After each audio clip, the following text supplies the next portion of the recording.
o imam Fodé Mahmoud Touré pour mu ñaanal suñ congress 2020 imam bi ñëw na egg na ci days bi imam.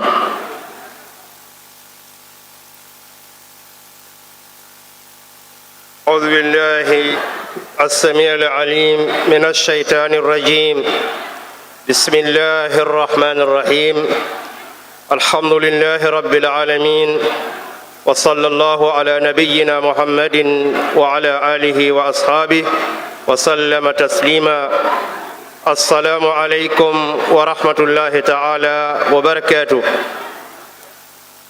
وجماعة مسلمون لبي كنتنا jannimina salatu ala nabi taala pour ka sal kilala pour ka duwa ke ñi jama e mi yalan ko jama kayra malamati duwa akala kuma kawon le kan fenne ka ngani siti al kawole duwa barning al fatiyo tata wo kuma kawol man ngani siti ay mayete ni molila mol kadar duwa kanne ila mirul buka killing ila o duwa lito oto be jama be kontonna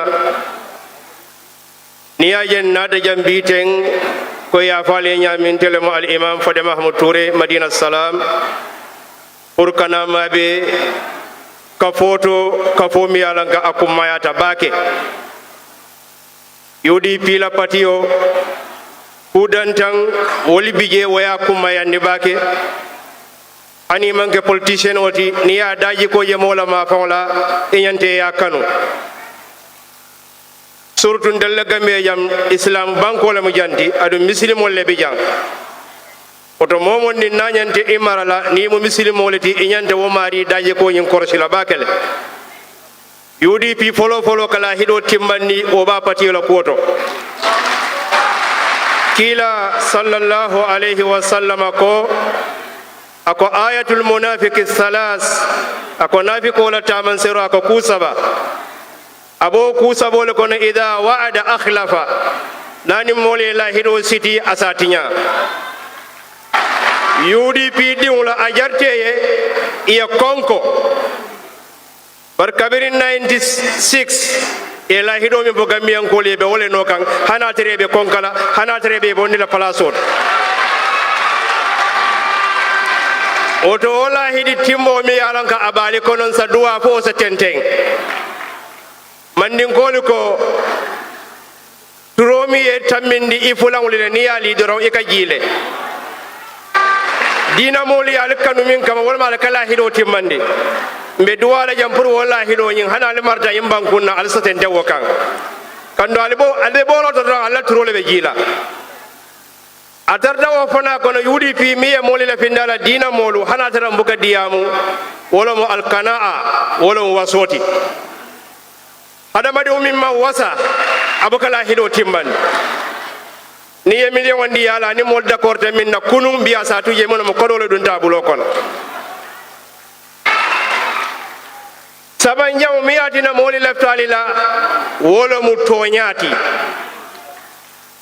man sabama sakallanke ko ya ayyuhalladhina amanu taqullaha wa kunu ma'as sadiqin atel moli mi nga allimaniyata al sila alanya ni man sila alanya ibaka tonya fono odo ni sila da ala tallanya ibe tonya folale ni sila da alanya ni mo ka tonya fe ka bulano kanne akali sila alanya atel limaniya molu aliyata tonya molu fe odo nga min suude yim patiyo de ku sabo bijele kala hido timbandi anin ka wasa anin ka tonya fo odo nga duwa fo man satalla salis sabatin ni wo kan adum be jikiri nyimban ko alba marala le barna alba marala jannim be duwala alkana nyina duwala lula ndele mo dindim ballati nyimban kun kan bari alfale min yalan ko yendele hanyindi fonka lono bi nga diyamu wala duwa e jabo min kentella wala ketali fanalula adum Husainu dabo mo kilinnati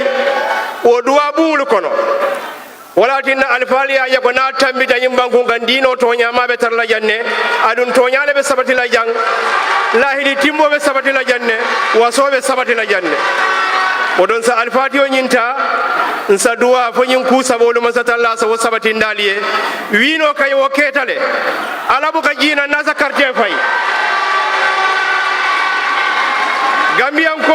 quartier fayla alabu ka man satolo aka sababu la aka wala tarani molila ku kilimbi jere bi nyim mbelori jaminto nsediya mun telefefe nga la ilaha illa allah muhammadur rasulullah kuma kilimbi jen kakala fo wala mu ñinde ko masatalla ko ngabulan na nyaton ko lino kan jamal le moti ajida kila la jamano le kila ka taminin aka tamanin sariya wala abubakar ya no masada aka tamanin sariya wala umar ya no masada wonyama usman wonyama ali wonyama barni nyaton ko iba no ka jengara sariya wala amanken kunna wajibo nyinti adu al muslimuna ala surutihim ndella banko ninga kartele fay odon na banko wato wade nin sanyilulo sita banko dum bele nyantole mati nyin ku sabo ya sute min do yakarte diala abije wati je wona ba wona nyame yakae woto ngowale jalito kabula nyaton ko no kan nabe ala no kan nabe dal talla no kan hani adu mandara ala sokola nkamente minna wala musanyilulo ngamodo danga tombong adu misilimo min nyante emarle nyante yo jube faye imo hakili malati ikemi ila dino sano nyamin abula wono kan sa alfatiyo nyinta fo masatalla saka banko ke kayra bankoti husainu dabo masatalla sa marandi nyim bankola ay kay kayrati ay kendele gambian kole kayrati ay ke duwala alfunaliye kayro nyindi bismillah bismillahir rahmanir rahim allahumma salli ala muhammadin wa ala ali muhammad wa sallim allahumma salli ala muhammadin wa ala ali muhammad wa sallim اللهم صل وسلم على سيدنا ونبينا ومولانا محمد وعلى آله وصحبه وسلم تسليما الحمد لله رب العالمين اللهم ربنا أتنا في الدنيا حسنة وفي الآخرة حسنة وقنا عذاب النار اللهم ربنا هب لنا من أزواجنا وذرياتنا قرة أعين واجعلنا للمتقين إماما رب هب لنا ملكا كبيرا نافعا رازقا منتجا لهذه الدولة برحمتك يا أرحم الراحمين يا رب العالمين اللهم إنا نسألك الهدى والتوفيق والسداد برحمتك يا أرحم الراحمين يا رب العالمين اللهم كن لنا ولا تكن علينا اللهم كن لنا ولا تكن علينا اللهم أيدنا على منافسنا اللهم أيدنا على جميع المنافسين برحمتك يا أرحم الراحمين حسبنا الله من كل شيء الله يغلب كل شيء ولا يكف لأمر الله شيء ولا حول ولا قوة إلا بالله العلي العظيم سبحان ربك رب العزة عما يصفون والسلام على المرسلين والحمد لله رب العالمين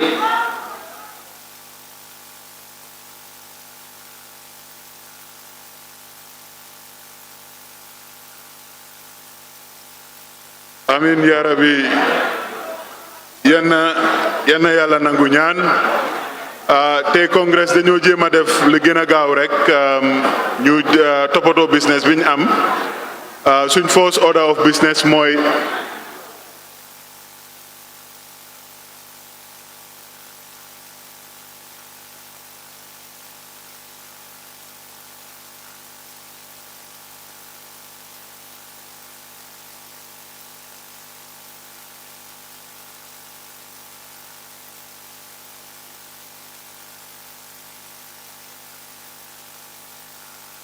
business congress bi moom la ñoo dugg ci nii rek ñaan bi fii laa emangum be suñ jógee añ first order of business mooy suñ audited accounts this year suñ auditor bi mooy Foresight Chartered Accountants ñu ngi nekk Bakaw New Town Gaba Jahumpa Road seen managing partner bi Bakary Sanyang moom mooy ñëw wax ci démba présentation bi Amadou Sané defoon ci suñ accounts yi léegi ñoom bokkuñ ci UDP ñoom dañ nekk ay professionnel ñiy seet naka la suñ xaalis yi organisation bi naka la tëree naka la finances yi organisation bi naka lañ ko doxalee diggante 2019 ba 2020 congress bi le it's my great pleasure to welcome the external auditor of the United Democratic Party for Congress 2020. Mr. Bakary Sanyang is the managing partner of Foresight Chartered Accountants. They have a practice on Gaba Jahumpa Road in Bakau New Town. Mr. Sanyang, please, you are welcome to address Congress on the report of the UDP's financial affairs.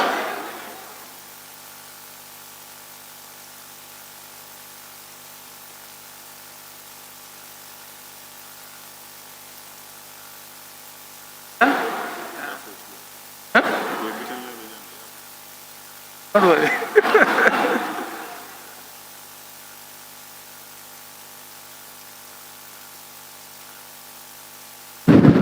Okay.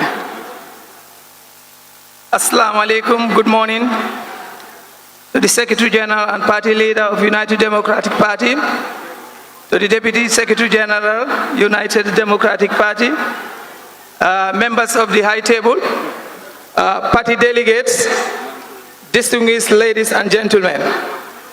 Good morning, and I start with Assalamu alaikum wa rahmatullahi ta'ala wa barakatuh. First of all, I would like to thank Mr. Almame Funding Tal. Tal is a colleague who is known to me for quite a number of years. And allow me, ladies and gentlemen, just to do some few brief introductions. I remember when I used to grow up in Banjul, somewhere in Lasawaf, Mr. Tal's father used to be a neighbor.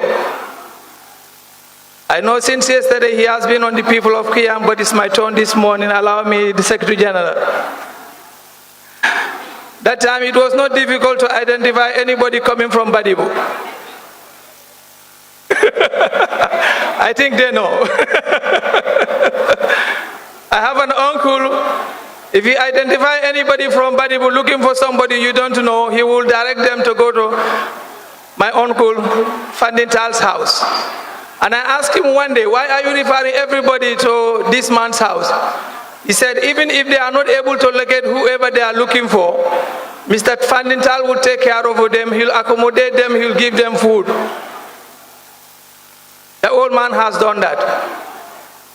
And this reminds me of Julius Caesar in one of Shakespeare's plays, which said, the evil that men do lives after them, but the good is often interred with their bones. Mr. Tal, it will be gratifying for the old man wherever he is in the heavens to know that the baton has been given to his son. He has looked after the welfare of the people, but mainly from Badibu. But the son has taken that baton and extended it, not only to the welfare of the people from Badibu, but to the entire nation of the Gambia. Mr. Tal, I wish you well in your endeavors. May God continue to protect and guide you. Say Amin.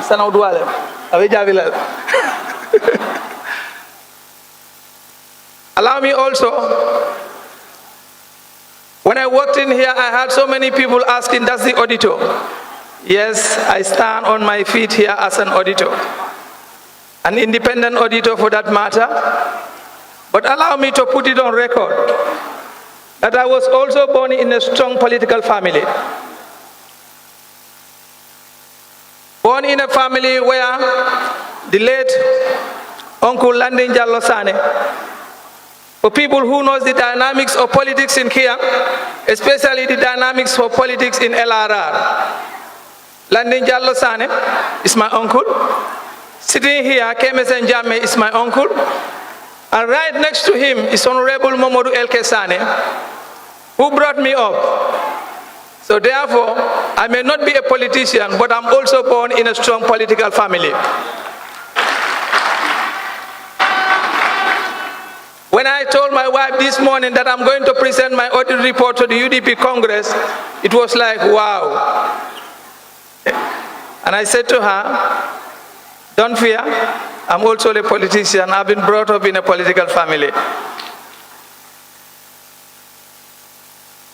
Without much ado, my role here basically, I know Honorable Sane has given his activity report or presented his financial statement.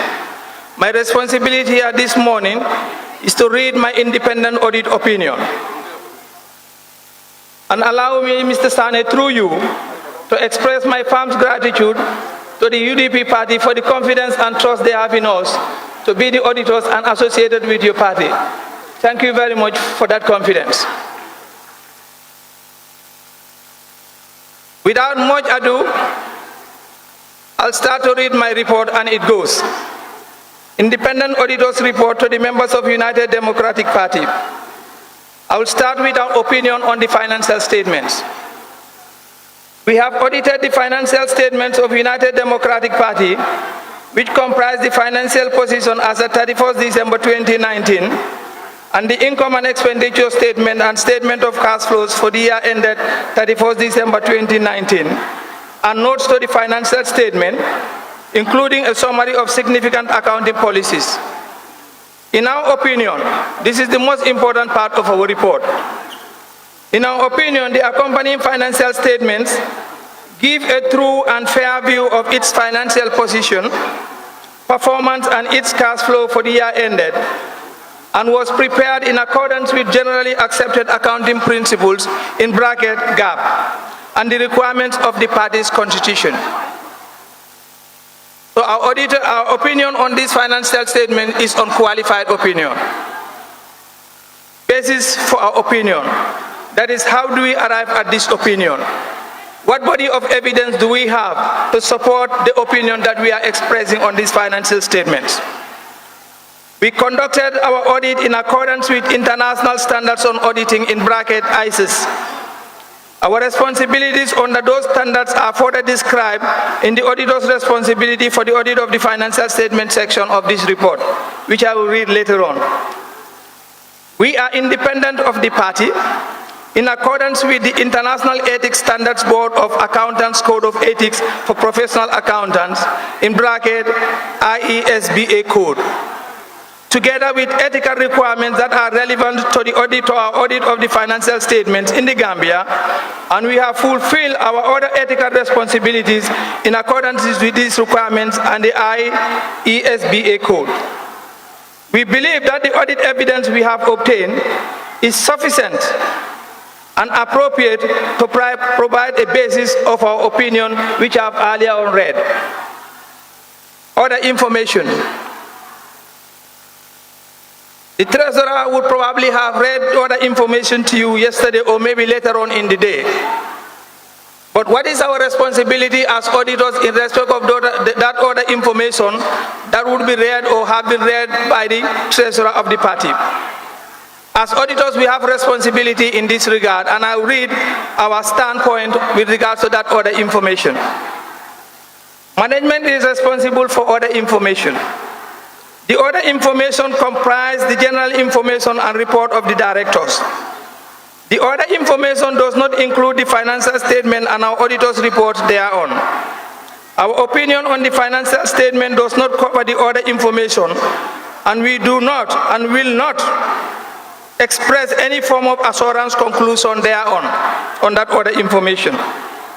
In connection with our audit of the financial statements, our responsibility is to read the other information, and in doing so, consider whether the other information is materially inconsistent with the financial statements, or our knowledge obtained in the audit, or otherwise appears to be materially misstated. If based on the work we have performed, we concluded that there is a material misstatement of this other information, we are required to report that fact. We have nothing to report. We have nothing to report, which means the other information that was maybe presented to you yesterday or could be presented later on is consistent with the opinion that we have given on this financial statement. Therefore, we have nothing to report. Management's responsibilities and those charged with governance of these financial statements. Management is responsible for the preparation and fair presentation of the financial statement in accordance with generally accepted accounting principles, and for such internal controls as management determine is necessary to enable the preparation of financial statements that are free from material misstatement, whether due to fraud or error. In preparing the financial statement, management is responsible for assessing the party's ability to continue as a going concern, disclosing as applicable matters relating to going concern, and using the going concern basis of accounting unless management either intends to liquidate the party. The report continues, or to cease operation or has no realistic alternative but to do so.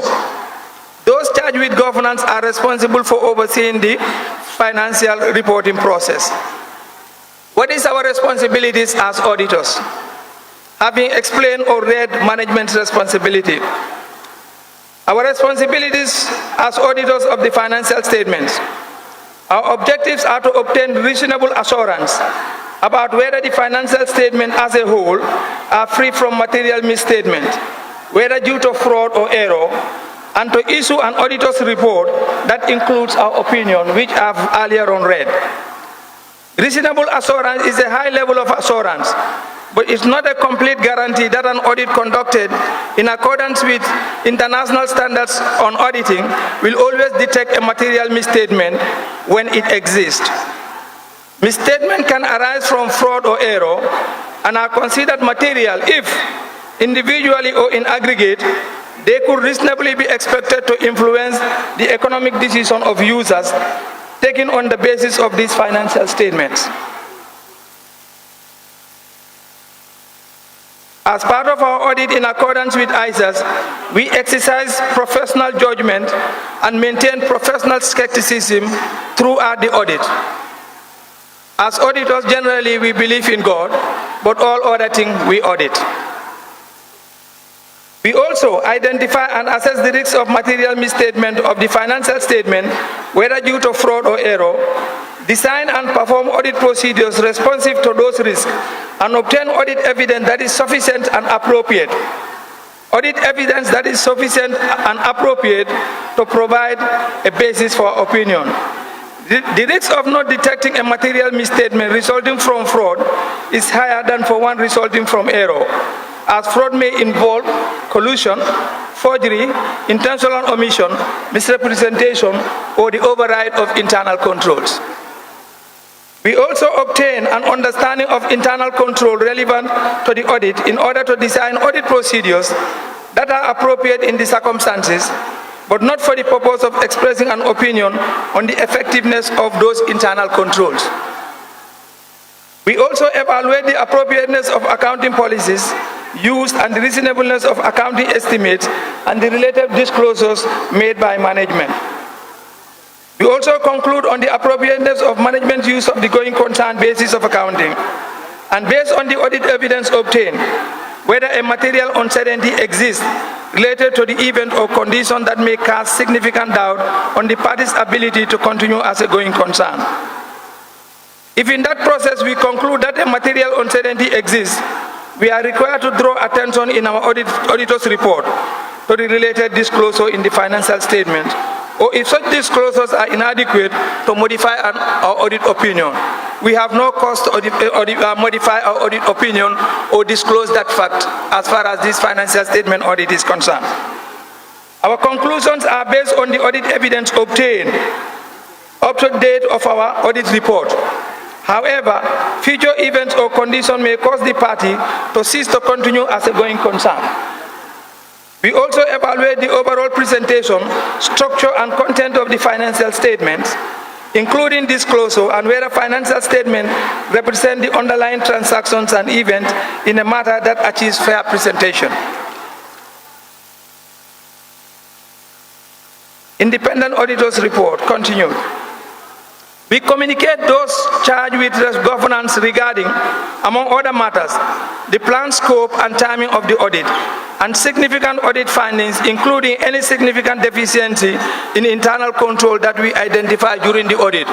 Usually this is communicated through our management letter, and we have provided that and submitted. The engagement partner on the audit resulting in this independent auditor's report is my humble self, Mr. Bakari Sanyang. And the audit report signed for and on behalf of Foresight Accountant by my humble self, Bakari Sanyang, for Foresight Chartered Certified Accountant, Registered Auditors, Business Advisors, 50 Gaba Jaumpa Road, Bakau, Newtown. I thank you very much for the attention.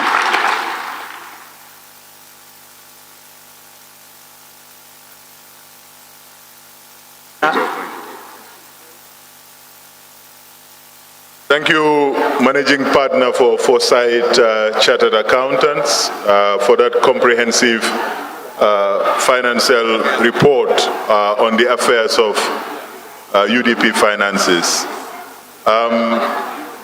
Baringol na auditor, ikafa external auditor, aya yitandile itol ladoko akake nyameng, nibe kontibo kekang, ikakuol mini jubeng, aning mimbe kerin dunia kono, ikawole ta ye sumanyo kang, ila kiskisiro kono, ila jubero kono, aning korosiro kono, ya jele na kodo a depasta nyameng, aning loi tata sila kilinne, andung depas kutale, nakar kuteje, imam kuje mi yalonko ay jakali UDP la kodo ika mabo nyameng.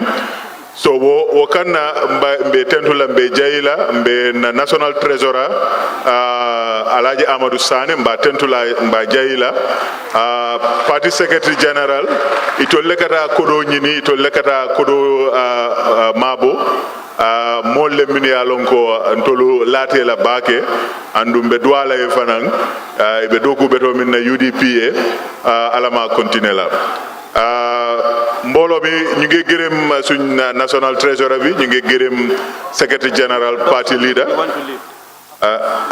auditor bi moom léegi liggéeyam jeex na dafa war a dem moom bokkut ci suñ meeting bi so lim seede fii yëpp daf ko def based on professional qualification ndax accounting profession boo xam ne la mu ngi ci àddina si side bu nekk ñu ngi ko jërëjëfal ñu ngi ko gërëm di ko sant ci lim wone confidence ci suñ financial management skills yi man nag fii laay am ak yéen ak ngum beneen session bi ñu war a am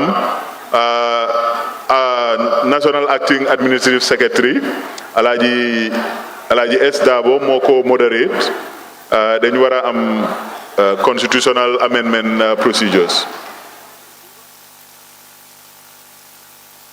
Yes. Financial report. Oh yes. Okay.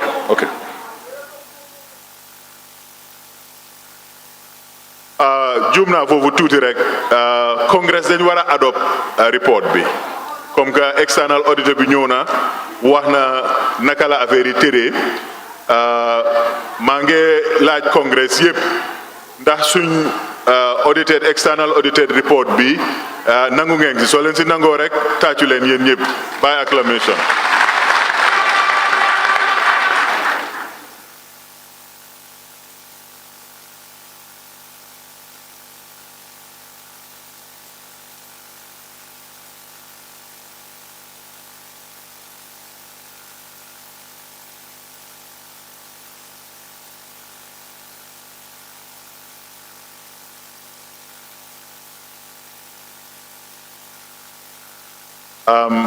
Party leader mu ne dañ am ay amendments suñ am ci report bi ñu ngi ko adopt with amendments party leader su fekkoon ne mënoon ngaa ñëw rek leeral tuuti am naa gars yi nama nañ pour dégg sa baat rek nga clarify tamit certain things.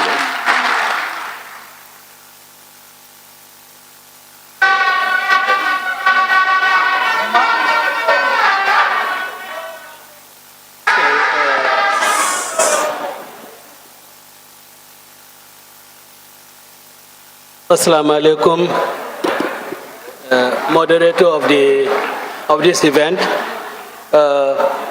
First of all, let me thank the auditor profusely for this good work that he has done, and for people like me, he has really separated the grain from the chaff. So we are very, very grateful to you, and We hope that the advices that you have given will abide by it. I just want to, I'm proposing the adoption of this report with an amendment. At page 6 of the report, the second line, you have company and it should be party. I think it should be has no realistic alternative but to do so. Those charged with governance are responsible for overseeing the party's financial. I don't think it's company.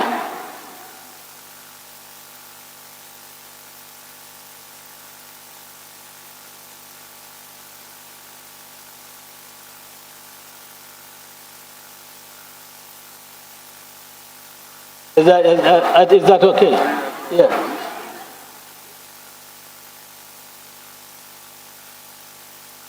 That's the amendment I propose, and with that I also propose the adoption of the report of this auditor's report.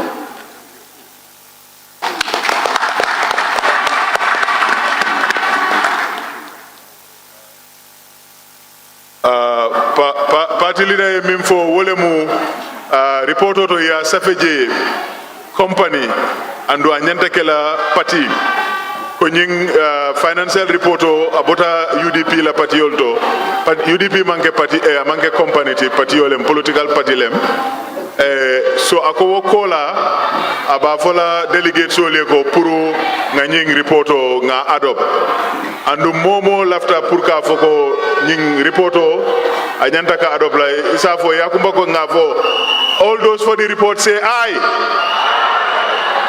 All those against the report say nay.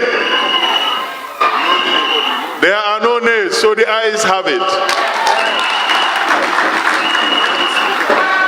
Again, to thank the external auditor for an excellent work and high commendations of the party secretary general and the national treasurer. Mr. Sanyang, thank you very much, and thank you to your team at Foresight.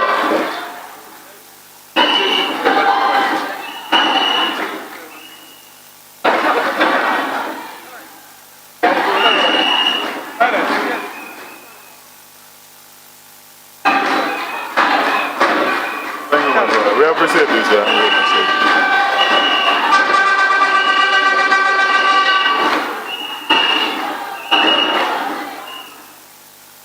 Alimbara, UDP democracy.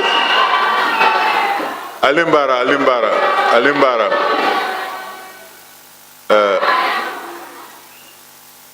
With the permission of the Secretary General and party leader, I want to ask Congress to adopt the financial report that was submitted yesterday by the National Treasurer of the United Democratic Party, Alhaji Amadou Sane.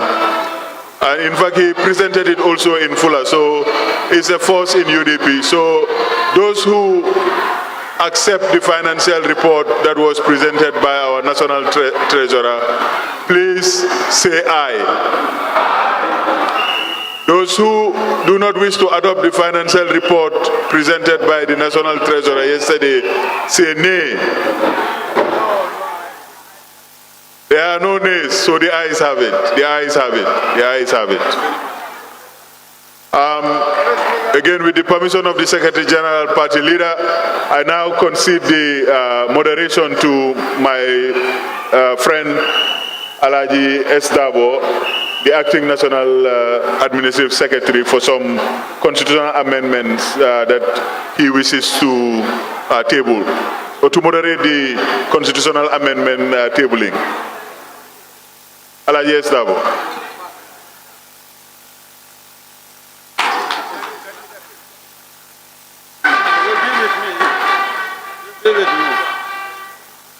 I've got you know the one.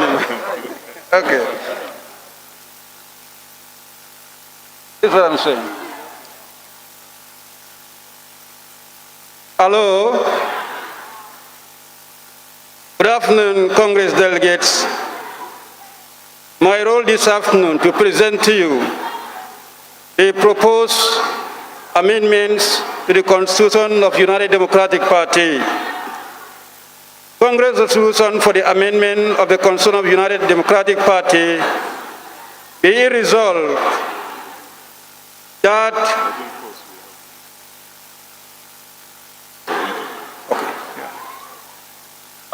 mbooloo mi honorable Alhaji S Dabo mu ne dafa am ay wecci yiñ bugg a def ci suñ constitution bi waaye wecci yoo xam ne la bariwul sax bariŋo Alhaji S Dabo ako patio lafta pour ka constitution o atamaña ka falindiro dundi je bari a manke falindiro minu ye lon ko a siyata wala kummayata place ol le mu dron abina wole fola so nga la moy kuke dron nga lon sayin be pare la ñing congress karola bi be it resolved that 1. Article 2 of the Constitution is amended. Mune Article 2 ci suñ constitution UDP constitution ñu ngi laaj Congress ndax mun nañ ko wecci ci article 11 mu ne article fukk ak benn Alhaji Ba fola ko patiola kitab ba constitution o ala article mintata fo tanning killing jango ako lafta pour ka wole faling abe Congress danila abina fola munatina lafta falindirol kela. Article 11 is amended by inserting after paragraph 18 the following positions.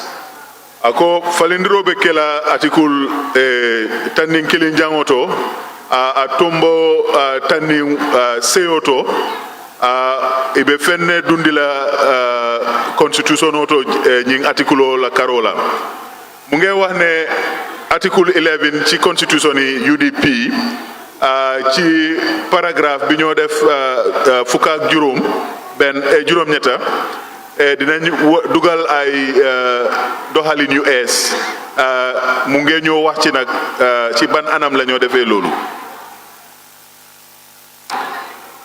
19 Administrative Secretary Social and Foreign Fundraising 20 Deputy Administrative Secretary Social and Fundraising 21 Administrative Secretary Media and Communications and 22 Deputy Administrative Secretary Media and Communications. mu ngi wax ne li ñoo dugal ci constitution bi eesal ñaari place la ci place bu njëkk bi mooy article 19 paragraphe 11 at 19A ñu ngi am place bu ees ñu ko ooyee administrative secretary social and fundraising beneen article bi ci toppa ñu ngi am beneen place bu ees deputy administrative secretary social and fundraising beneen place bu ees bi ñoo defal mooy administrative secretary media and communications bi ci toppa mooy deputy administrative secretary media and communication so wecci bi moo laaj Congress mooy pour ñaari place yu am wala ñeneenti place sax place bu nekk dafa am député am comme exécutif bi place yëpp dañ am député loolu parti bi gis na ne doxalin boo xam ne la dafa tax su jaaxle amee député bi mun naa taxaw ci place yi leader bi wala député bi mun naa taxaw ci place yi administrative secretary bi so ñeneenti place yi la bugga Congress ñu jàppa ci njëlbeen. To follow this amendment, accordingly, Article 11 of the Constitution is amended by deleting paragraph 13B of the said paragraph to renumber this paragraph accordingly. Mu ne pour defar amendment bi le dañoo yoka pour amen article 11 article fukak ben ci constitution bi so ñu ko amen di wone ne legi article 11 bi 13 bi dañ ko far ci bugi ci constitution bi ci bopam e alaje min fo sa ako pour ñing falingoy keno constitution oto e article 11 wolem article tanning kilin jangoti e na constitution oto iba falinale pour ka tatin bi wo fanambe constitution o konole pour ka yemandi constitution oto ate tar la constitution o kono kotenke iba bondi la jele fa sene 77. When it is deleted under the function of the Admin Secretary, Finance and Economic Affairs, it is now going to serve as the function of the newly created position, that is the position of the Admin Secretary, Social and Fundraising. When this paragraph, that is 13B, is deleted from this particular paragraph, that is under the function of the Admin Secretary, Finance and Economic Affairs, is now going to be reflected under the function of the Admin Secretary, Social and Fundraising. Mune su fekkee ne constitution bi delete nañ ci article 11 13B dafa mean place bi nga xam ne admin finance and economic affairs moom la amoon ci constitution bi ak lim daan def léegi dañ ko toxal mu dem ci article bu es bi ñoo def ni di admin fundraising ak admin social and fundraising secretary bi alaji ko ni ñim falingo keta constitution oto mimbe kela place dole fana benung mbuluna executive kono ka faye finance and economic affairs wala do ko be saying abita admin social and fundraising abita wala la do ko karola so constitution la falingo miya sabu wala mu pour parti la tamandirnya aning ala dokuol besi tara kukiling is besi keno anyanta kala nyame. The next proposed amendment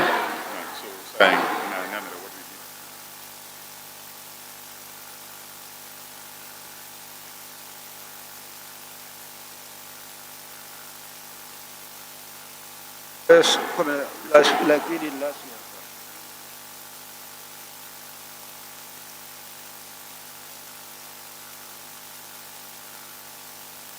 The next proposed amendment is inclusion of the amendment should be adopted.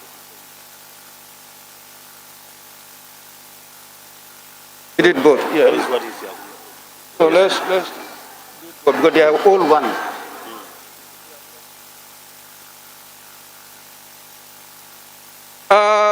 To create a new clause, and that is clause 21, paragraph 1, the mayors of Banjul and Kanifing municipal councils and chairman of the local government authorities ex officio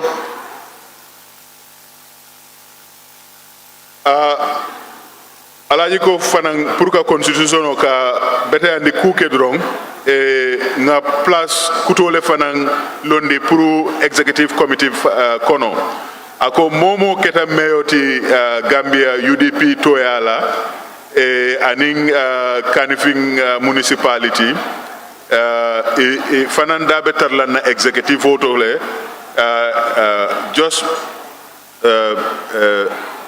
ita betar la UDP la executive tole na ya tara iketa meyoti wala iketa chairmanoti local government Gambia Bay so momo ya tombong election oto keta meyoti Banjul lembam fo KMC lem fo chairman ya lembam afanang abekela le automatically ika fo mi ex officio abekela woleti executive kono wole mu place kutoti mimbita local government mayor to ngamira ñimu falindir kuma baleti Alaaji S Darboe mu ne dañ am wecci buñ bugg a def ci constitution bi ci section 21(1) pour ne mayor chairman ci local government areas yi su fekkee ne am na te nekk ci turi UDP kooku dafa nekk li ñoo wax ex officio ngir place bi nga amee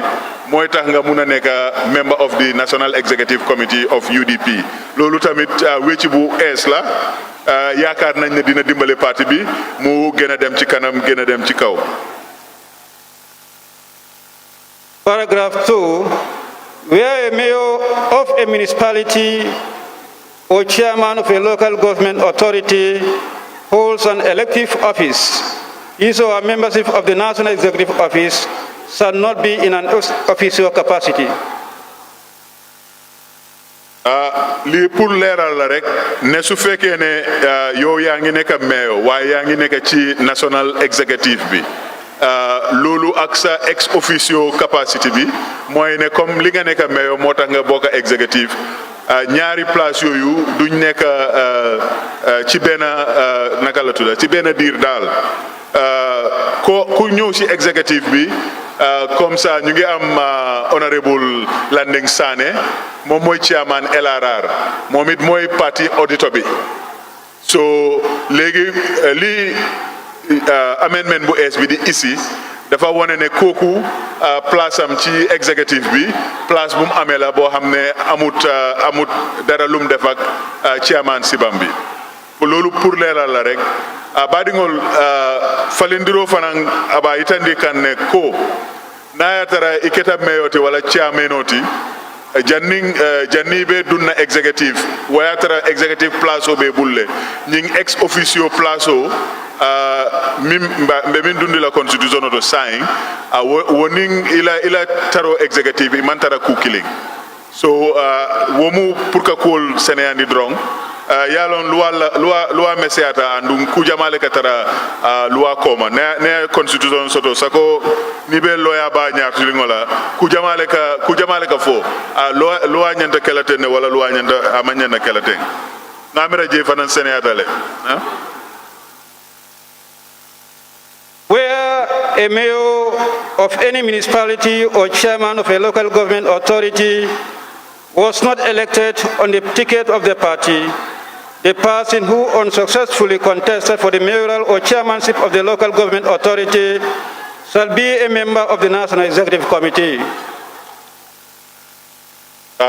Betay benen leral mu ngi ñew ñu ne su fekkee ne yow yaa ngi nekk mayor UDP wala nga nekk nit koo xam ne da nga taxawaloon UDP pour nekk mayor wala chairman yàlla def gañewuloo ba tey yow da ngaa mel ni yow yaay mayor UDP comme ni ngeen waxee rek ne Amadou Sané mooy suñ finance minister so kooku moom it dafa am wala bi dafa am cër bi pour nekk ex officio member of the national executive so foog naa ne li tamit leer na baɗigol délégué sol e ka fole ko naatare lota UDP e mayor yala wala chairman ya alamanna place o dila ila lo UDP e wobatinale isitarano executive kono ex officio a buñaɓe tarle kanne nka fo ñamenteng ntolu UDP Amadou Sané wole mun tolu la finance minister ti andu wole ɓe ntolu bulu fo faw bilem samaleng so ex officio position pour local government aning city council olu wol be nayatara nga soto ma soto momo lota UDP abe murla executive konole in an ex officio capacity akamunta o place o hanibi abaye executive o konole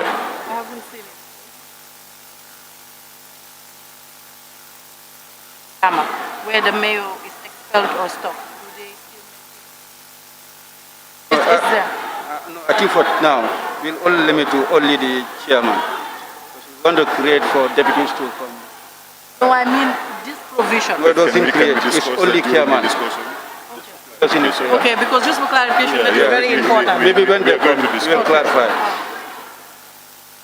Done it. You've done it. Then the last proposed amendment is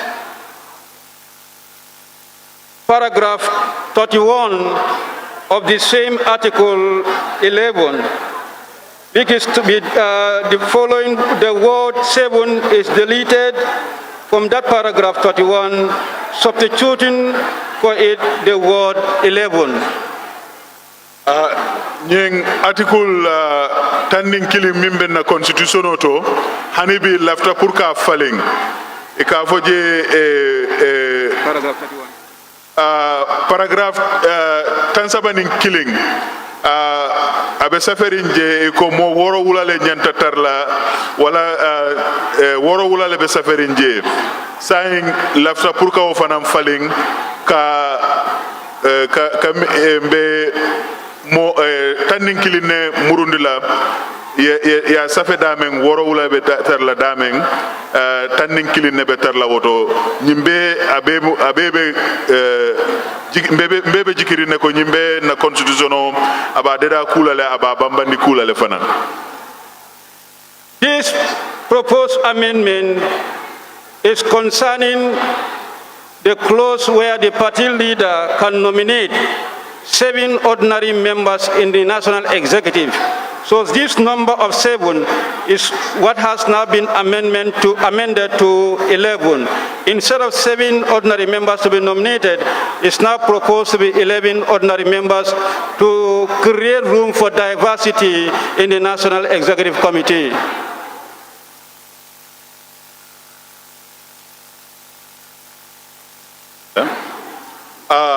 Alaji ko nying falindro na constitution ay sembo di party leader secretary general pour que mol fana nominate yena national executive From 7 to 11. kabo woro wula kata tanning killing Alaji mune section bi ñoo amen ni ci constitution bi dafa jox party leader bi doole pour mu nominate juróom ñaari nit ñu jógee ci ñu ñëw bokk ci executive bi léegi from juróom ñaar mu nga dem ci fukk ak benn looloo tax amendment bi ñu isi ko tey. With these proposed amendments, I beg to move that the Congress delegates consider and adopt these proposed amendments. I thank you. nga kumol munu be fo jang wolle mo amendment si falingol alaji lafta congress delegate sol ya kumo ya jubeng fo aben constitutional bete andi kulale abadada kulale nga kuo kacha nkono jang nga jubem misikeno ani mimbe patio sambano la nyato delegates li alaaji wax mu ne kon liñ fi doon waxtaan léegi nii rek mooy ici place yu ees yi le ñeneenti place yu ees yi ñu yokka doole parti leader bi pour mu mun a taana fukki nit ak benn pour ñu bokk ci executive bi loolu mu ngi ci constitution bi li moo wax mooy ne mun naa taana juróom-ñaari nit fu mu nekk nii waaye parti bi mu ngi gën a màgga parti bi mu ngi gën a am barke doole boobu dañ ko bëggoon a yokka jëlee ko ci juróom-ñaar yóbbu ko ci fukk ak benn yiñ fi wax ni yëpp alaaji mu ngi ñaan délégué bi pour ñu xelaat ko waxtaan ko ñu seet ndax dinañ ko mun a adopt balaa ñoo jógee congress 2020. The floor is now open for discussion on the proposed amendments. Where you need further clarification, I'm at your liberty to give my service to do any clarification that you want me to do so.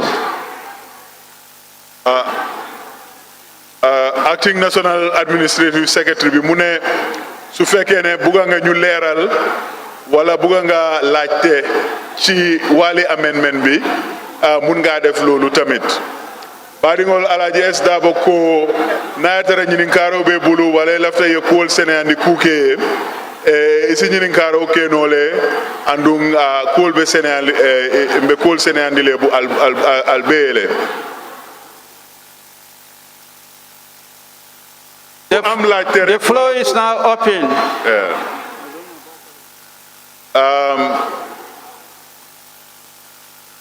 ku bugg a laajte rek ci affaire amendment si la ñeneenti place la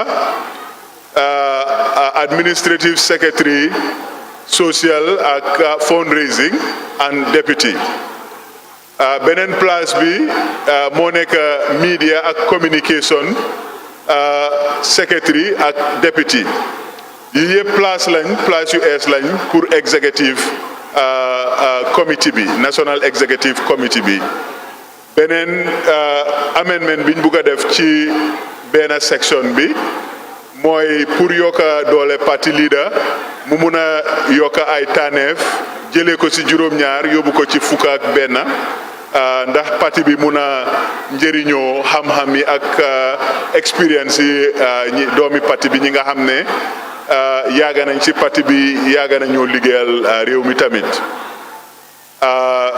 baadiŋol ñinin kaaro wala naal lafta sene andiro ke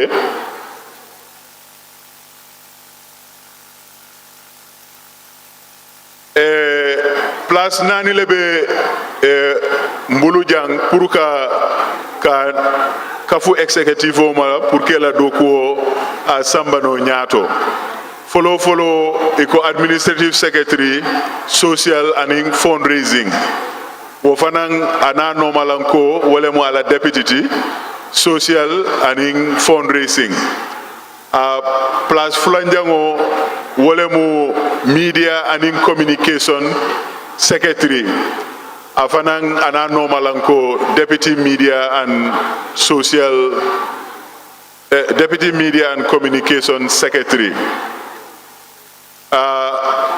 iko fanan section obe constitution economy sembo di parti leader la praye mol tombo mo worowula yena kafu executive oma lafta saying wo mo worowulo ayta fo mo tanning killing patio saying alhamdulillah patio be abe fanukan kukele abe warakan kukele mo jamabe patio to ye experience o soto ye londo soto ye dunia tama ye dunia fanan long lafta pour wol fana ye kafu pour ka patio makoy mira kuñi malla ye patio fana makoy ala doko mimba ñaato teng so nayatara ñinin karoɓe je nayatara lafta fengo fe ye sénéa ñin karola e mbaldani la ñena e nga kumo fo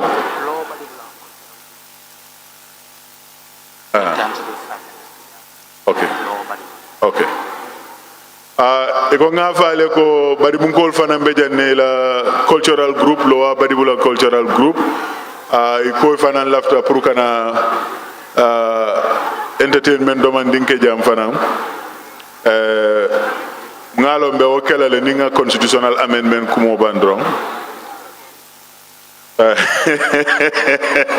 Deputy Speaker bi ma may go soto de emela gabul fanan soto Deputy Speaker ko ago badi bungol te chan soto la jang ma lon ki ankol yalo nyancol min be ki angi siata bage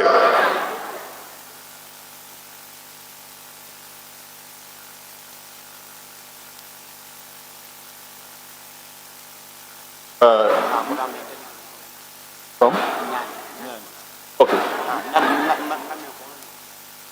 No. Third wrong, yeah. Identify.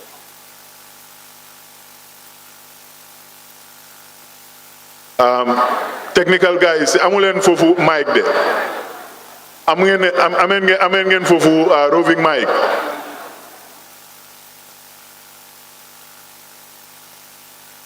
Ana Kemo Bojang. Is there anybody in the secretariat who can volunteer to carry the mic around? There is a delegate who has some observation or comments. No, there is someone already. There is a roving mic there. Anybody from the secretariat who can volunteer to take the mic to delegates? His Excellency Daura Kairaba Jawara is volunteering. Oh, he has a comment. You are volunteering. Delegate, comments, questions, clarification. Anna Mike B. Mike Ole. Anna Mike B.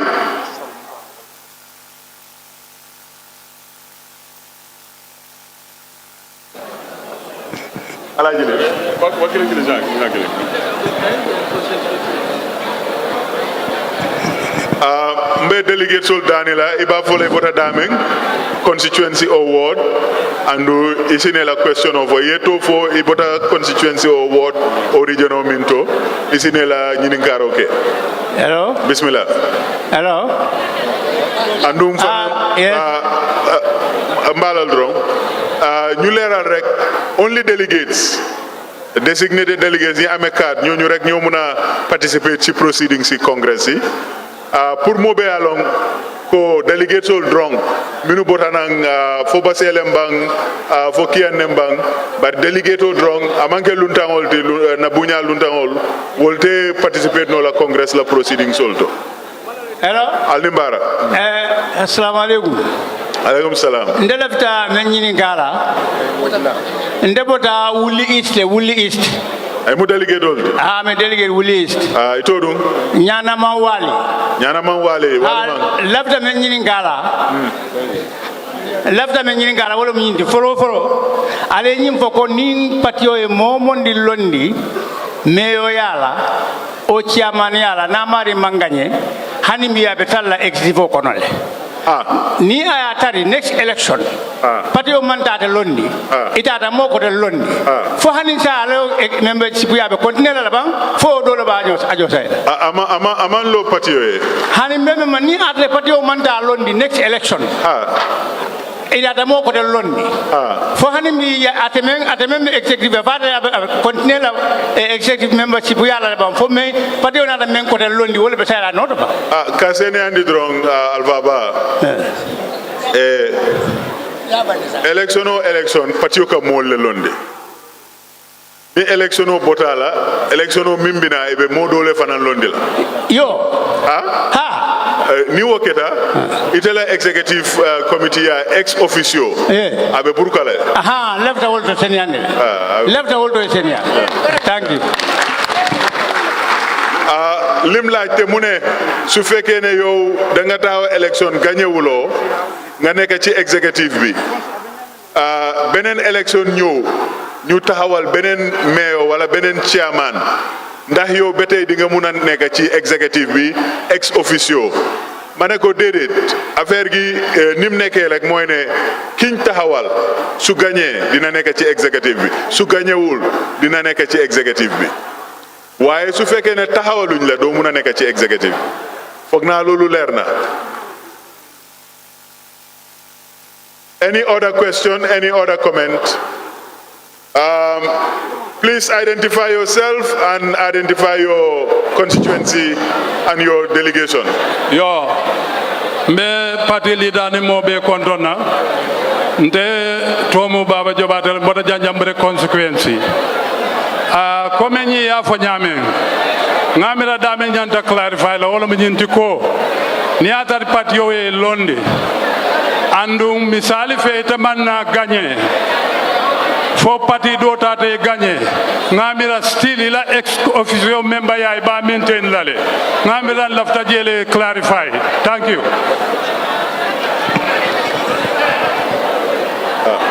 Manna kuma nge dani afele ya tina mela nyininka mamoy kuke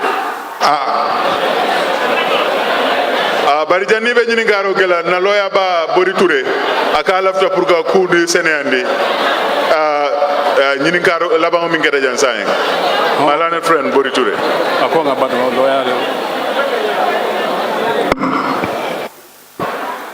assalamu alaikum jamaatul muslimin lafta sénéandi rokela bundala Mr. Wali e menyini ka nyana mang wali kon ye mo tombong ni mo lota meyo yala o chairman yala ganyeta ba man ganye ba nyanta dina executive kono le yo ning ayata katona ta 5 ans fay fo wo mari nyanta continue le 4 executive kono ala nyinen karo kumayata baake katu men nan ko akumayata UDP la Congress la tam Congress tema sanji fulale yo carte fay area council carte fay tema sanji nannem so watolu walitale yo ning atra malafi confusion nati patio kono nyanta luwa tunkungo landilale memba nyitandiro kala kafoko ning carte o fayta area council dokoten gagneta waran dokoten carte o fayta dokoten man gagné carte fayo kola ite membe palaso te la palaso nyanta burkala pour ñin do e dunna ne wata be wali nat la ñoo sabo nat la katu nto la congress o la tam sanji fulalem area council chairman ni mayor la tam sanji nannem yo isaje ntol nga congress ke nimang luala bundañi senende ka landir ka ko nin carte o fayta ay tetra tunkunte tetra wato burkatal nimmo dundi je e bayila mo kilingo wala be continuer la kanyin sangi nano nyembe tama ando nakito nyama be confusion on la parti comme so meni bundañi doku foi sa kono fanundi ye kontro ke wato la meya non ko nin carte o fayta menyante temari la palaso tala we to la palaso ta to la congress sita bang aman si bang nin masakunda carte fay area council chairman ning meyo la kuto woto membe executive ko no la palaso nyanta burkala ala baraka lafta to senand la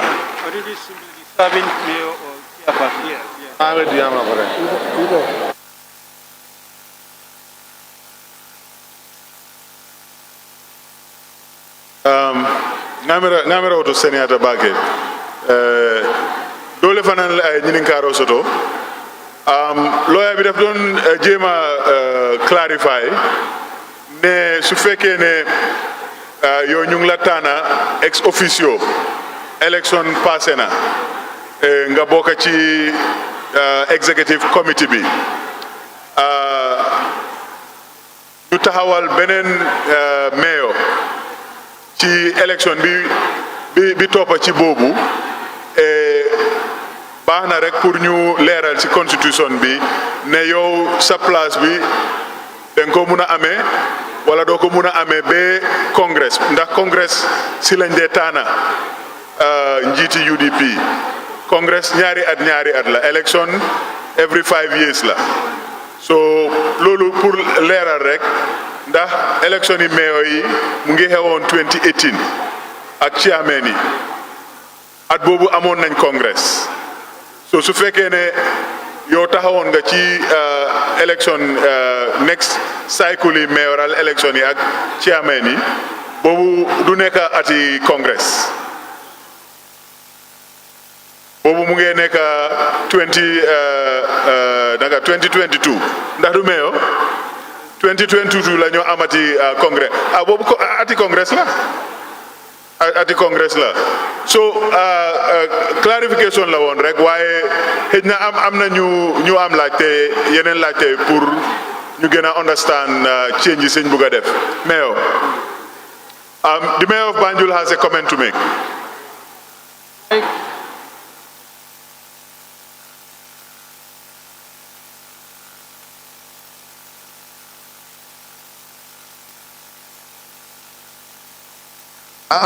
asalaamaaleykum li ma bëggoon a yokk foofu rek dama foog ne boori observation am bi is very good waaye li ma wax mooy pour ñu xam nga mun koo def mu very clear so mun nañoo wax ne as a mayor di nga toog si executive bi waaye su sélection amee suñ la selected rek automatically nekkatuloo si executive bi that is very clear so it means that ki ñooy ñëw pour select si kooku automatically mooy toog si executive bi loolu foog naa du am benn werante dafa set wicc man Rohey Malick Lowe suma UDP taxawalut dina xam ne obviously nekkatuma seen executive so Fatou mi nga xam ne o Sali mi nga xam ne moo fa war a toog moo lañ taana dina xam ne moom automatically mooy dem si executive bi so foog naa loolu dina be very clear.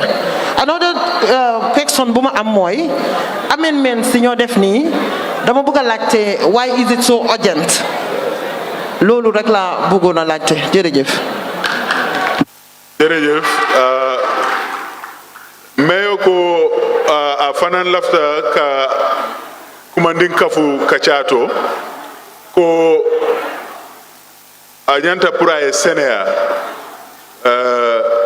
mayo mi ya lon ko wole be sila ando abe sila ñamen pour chairman lemba mayo lemba ya lon ko na ya tara ilota election oto UDP ye tombon pour yelo election oto itele be kala mayoti itele be kala ex officio ti ya kanye forma kanye so ngamera je fanan kum mayatale bari na ya tara UDP me tombon election to hanni munu mayoti wubati na ila ex officio positiono ita sotono la national executive kono ala nyinin karo fulanjango wole mu munati na nyimbe abe nyininka amendment sol be nyininka kan akamunta mbe detole kono pour ka amendment sol ke constitution do ko mune wo sabu ala nyininka fulanjango mu wolti.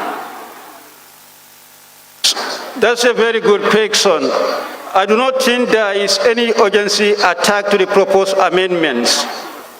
We simply consider the need to propose the amendments based on the role, the functions, or the offices played in our politics or in the party. Before, UDP was not having mayors or chairmen. It's now that we have mayors and chairmen. And within these 2 years, we have considered the great roles the mayors and chairmen are playing in our region. So it's going to serve very well to coordinate and link the national executive with the regions if we have them represented by their political heads. Besides, we can only propose amendment at the Congress. Any Congress, we expect any amendment to be proposed to the Congress delegates. This is why we have it for this Congress, not that we are attaching any urgency to it. foog naa loolu leer na waaye dafa important rek pour ñu understand tamit ne Gambia ñëpp xam nañ ne local government liggéey bu mag mu ngi fa te local government UDP ñoo ko amee so ñun dañ bëgg a wone suñ philosophie of inclusion ne elected leaders yi ñu boole leen ci administrative affairs yi UDP UDP members yi gis nañ ne lii is extremely important, is extremely urgent for this inclusion and inclusiveness, especially at local government level, mu reflect ci activity parties. The question may not actually be limited to the offices of the mayors or chairmen, but I think it can be connected to other proposed amendments like the positions we created, the admin secretary social and fundraising, the admin secretary media and communication. On the aspect of admin secretary social and fundraising, we consider this to be a specific department within the executive. Considering the need, the fund that the party need to raise as far as the party politics are concerned, and for the admin secretary, media and communication, we know very well media and communication is a very important component in disseminating our information. We also realize the manner in which the media is abused. If we don't have a specific department to manage and control, this would have a great impact in the way we want to execute our campaign come 2021. Alaaji yokana rek leeral ne ñeneenti position yi ekati nii dañ gis ne lu am solo la ci liggéeyu parti bi ndax fundraising ak social affairs yi ak social media bi ak doxalin bi philosophically dafa necessary pour parti bi jóg taxaw ci ndax media bi de ñu bari dañ ci dee dugga di ci saaga di ci yaaxa di def yu bari yoo xam ne daal foog UDP taxawal ay matuwaayam jéem nga xam ne dinañ mun a pareyaasal not only election bi ñëw nii waaye ñu nekk ci position boo xam ne dañoo nekk ci position yi doole alaji estaboya fo saying ako niaje ñim place kutol nata aning amendment sol dol fana min nata patio la constitution oto amanke ko kulem mimbe detole yatina ngake bari patio pour que patio samba ñaato andum pour que patio la miralo fanan kafu ñokan social aning fundraising committee o kumayata bake patiola dokoto parce que patiola dépasso ka bonan wo karol la e media fanan ku jamale ka keje e katula mol kajafila e be kuma kensengol fola dol fam be nendiro ke kan nim patio ma o unito londi aya sembentu koleasi patio taranoje ngamira nyina atina amendment sol fanan nga kacha na fe congress pour congress nim parti dingol ya ko jubeng ya kacha meo lo felabe nyinin karo kela abe senandiro fana nyini kan akamunta microphone fana babulo aka lafta diamula kotenke meo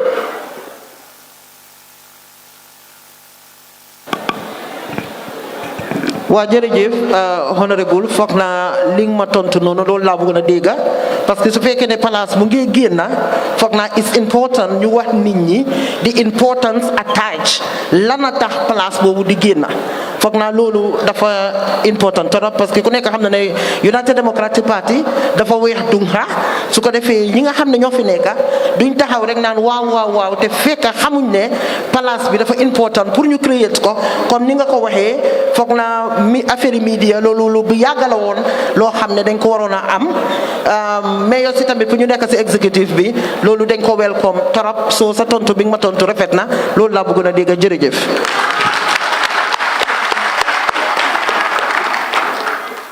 Any additional questions, clarifications, comments?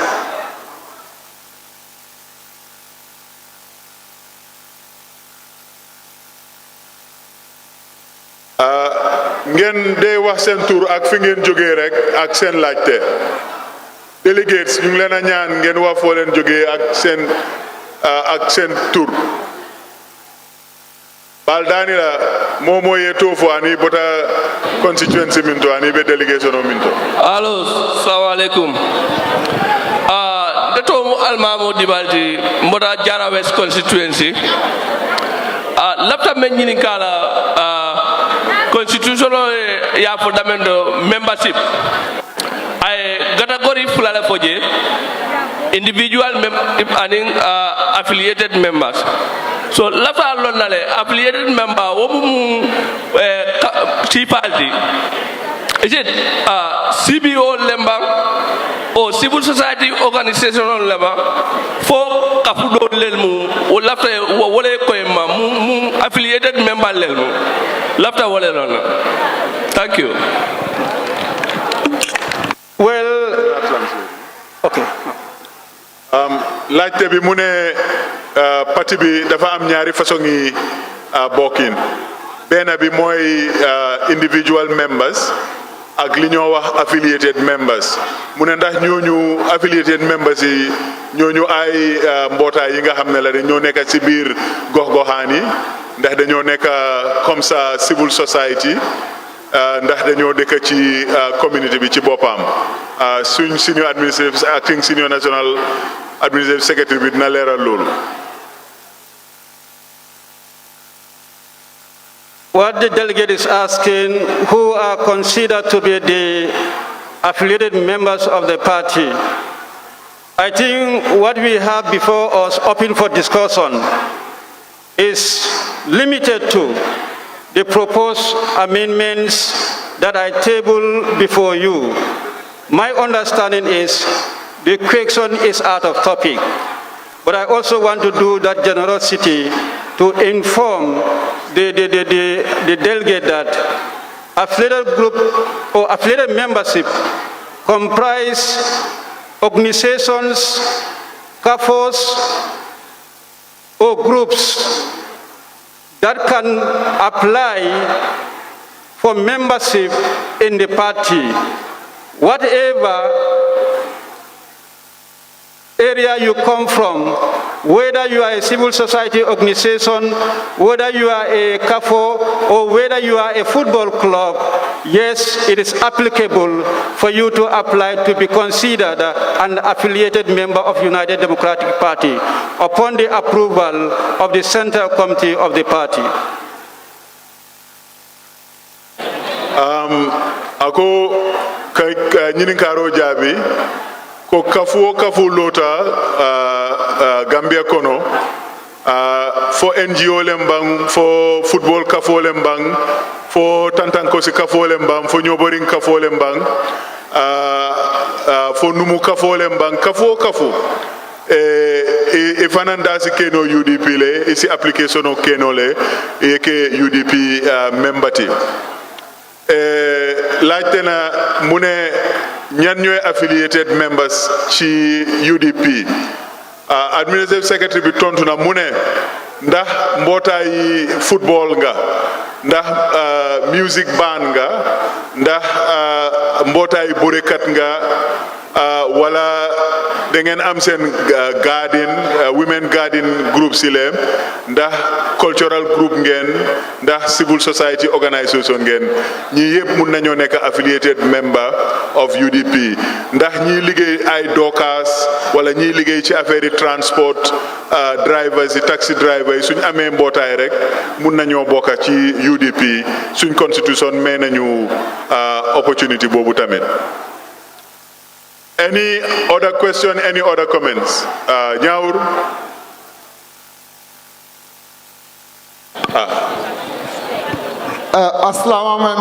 Assalamu alaikum. I am Lamin K. Jame, Councillor of Bakote Ward. Ndelefta Mengininka, Yafo Janko, sectional be constitutional to. Ademen Falinkanga. Mais somebody party leader pour que motan aninkling select kake executive members. Sai ndaka menyininka walenko ning ayadara party leader la position on falinta. Whether I party ala bulabang wala party ala bulabang nyaton ka kuto nata fobe motan ninkling o maintain ala bang fa abala motan ninkling dole tala alabar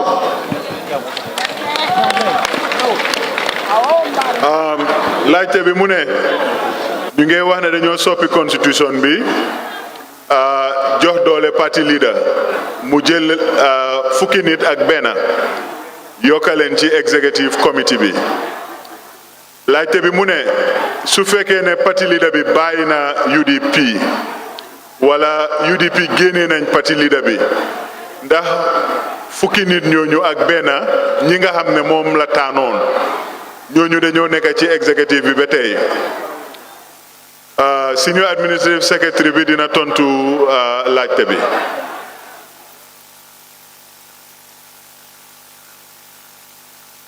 The party leader and the Secretary General has been mandated by the Constitution to nominate 7 ordinary members. The reason for this is for him to create room for diversity. In the events, people who cannot come to the Congress and contest the positions that the party feels those sections of the society should man position in the executive, then the party leader can consider those people and nominate them in the National Executive Committee. It can also be regional representation. We used to have 7. The proposal is that we increase that to 11.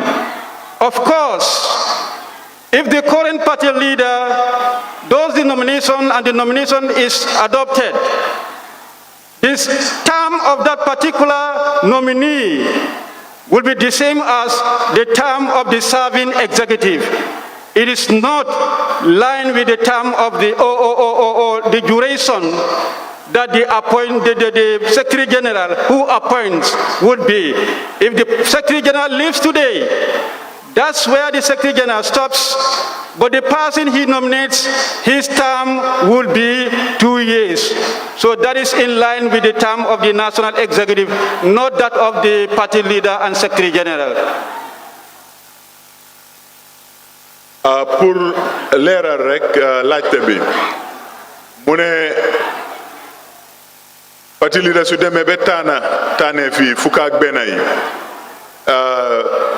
léegi pour ñooñu génn ci executive bi wala ñu génn ci UDP dafa ànd ak ay sarta constitution yi parti bi moo détermine naka lañ fa ñëwee constitution yi parti bi tamit moo détermine naka lañ fa génnee loolu amul dara lum am ak ki leen nominate foog naa ne laajte bi am na solo waaye tontu bi tamit am na solo Jaabiroto administrative secretary mim fo ako momo nata executive silo lebeje constitutional silo landi ko yenyi sembo ya karafa parti leader le ma pour ka molu na fe ka patiola tamandir nya ka bete andi kuke sai ni nata patioto ke bondi UDP ke bondi executive to wo be musaratol te minube larim patio la constitution kono so woning party leader la taro patio nyato wala mantara je e mantara kukiling pour ko le Sénégal dron wala tina constitution na be falina congress dron ne fananka falino nibe sembo di la congress dron ne ka sembo dino wala tina fanan be nyin kacha kekan be nyin karol kela be jabirol fanan kela e pour mo be a ko faham. I see the hand of the mayor of Banjul up again. Badde gal Roy Malik Lo mu ngi laajte ana mic bi ana mic bi hey afele jang mic fele jang assalamu alaikum mayor la fle ñini ngaro kela fo ide amutale folo ale ora mic fele mbulu jang lafta ñini ngaro ay lafta ñini ngaro kela okay ñini ngaro ndele kala mo mare de mbodo obanyomi North Bank region ndanga ñini ngari ndinne soto wala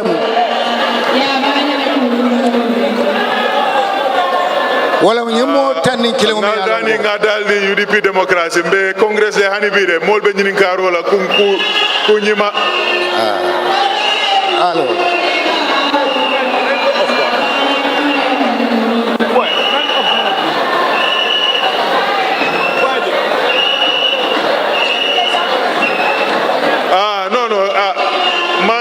ka ñoo saba ñinna alors alfana ngaldani mbe congrès la mbe ñini karola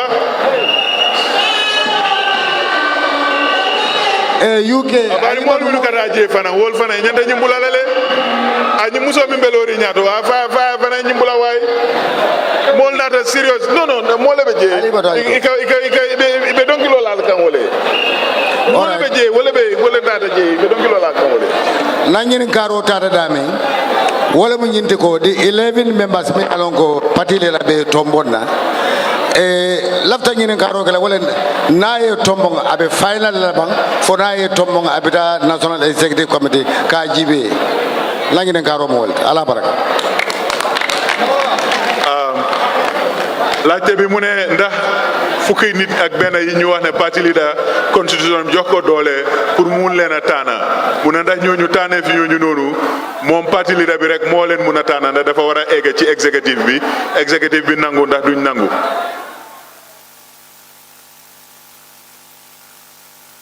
I did say earlier on that this provision has been there since, I will say, 1996.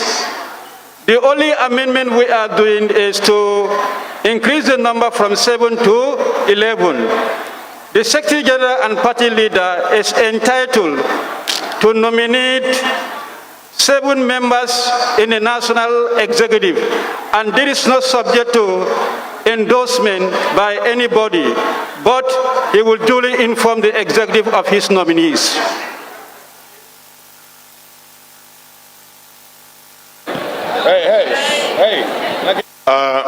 Ka kondo nyininkaro jabi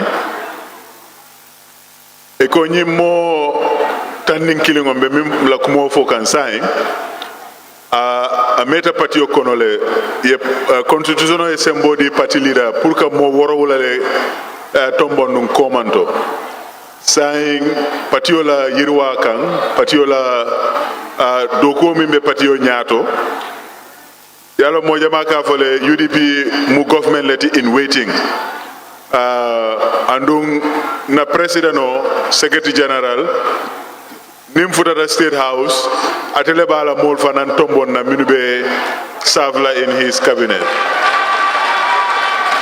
so nim ku mu nyimu rehearsal leti akamunta abe pare kan ne pour ka ala cabineto ka londi mobe alonko nyunemu UDP la cabineto tinata government so amanke kutimi alonko ning ate ning constitutional assembly min diala abe falling kan amam falling constitutional assembly diala bring UDP lota hani bi so secretary general party leader il after le pour nga mo nani lafa wo sembo kandrom ay ke mo tanding kilinti kirim don laajte liko alaaji tontu moy ne doole biñ jox secretary general ci constitution bi wécceekuwul ni mel ci misal moy ne rek comme que ñun ñoy government in waiting suñ cabinet bi warna pare doole secretary general bi warna muna ici yeneen Gambien si nga xam ne mun nañoo dimbale parti bi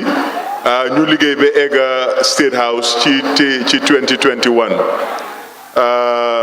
Mayor of Banjul mu ne am na laajte moom it ana microphone bi. Hello, good afternoon, Mr. Alaj S. Dabo. Mr. Dabo, Nyawur, we asked that the mic be brought to the mayor. You guys were talking just now. I said that the mayor wanted to speak. What is the difference? What is the difference? No, it's not the difference. It's that she raised her hand before you. I saw her before you. Okay. So I recognize her before you. Please bring the mic. This Congress must proceed according to procedure. Okay, please, can you bring the mic to the mayor?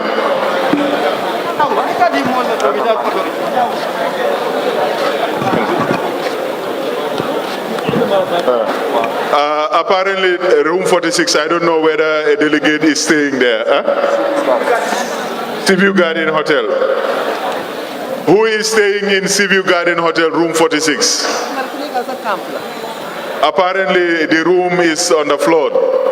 So, iko mola bungo be Seaview Garden, malon delegate jumanyo lebe Seaview Garden. Iko bungo ala number tanani woro 46. North Bank. North Bank. Fatou Binta Jamme, iko la bungo hotel oto, Fatou Mata Jamme. Iko Fatou Mata Jamme ila bungo pompo be yele ringje. Keo fele janga be loring ni si futano amadrom Fatou Binta Jamme a velo loring nyato jang Fatou Mata Jamme Mayor, you have the floor.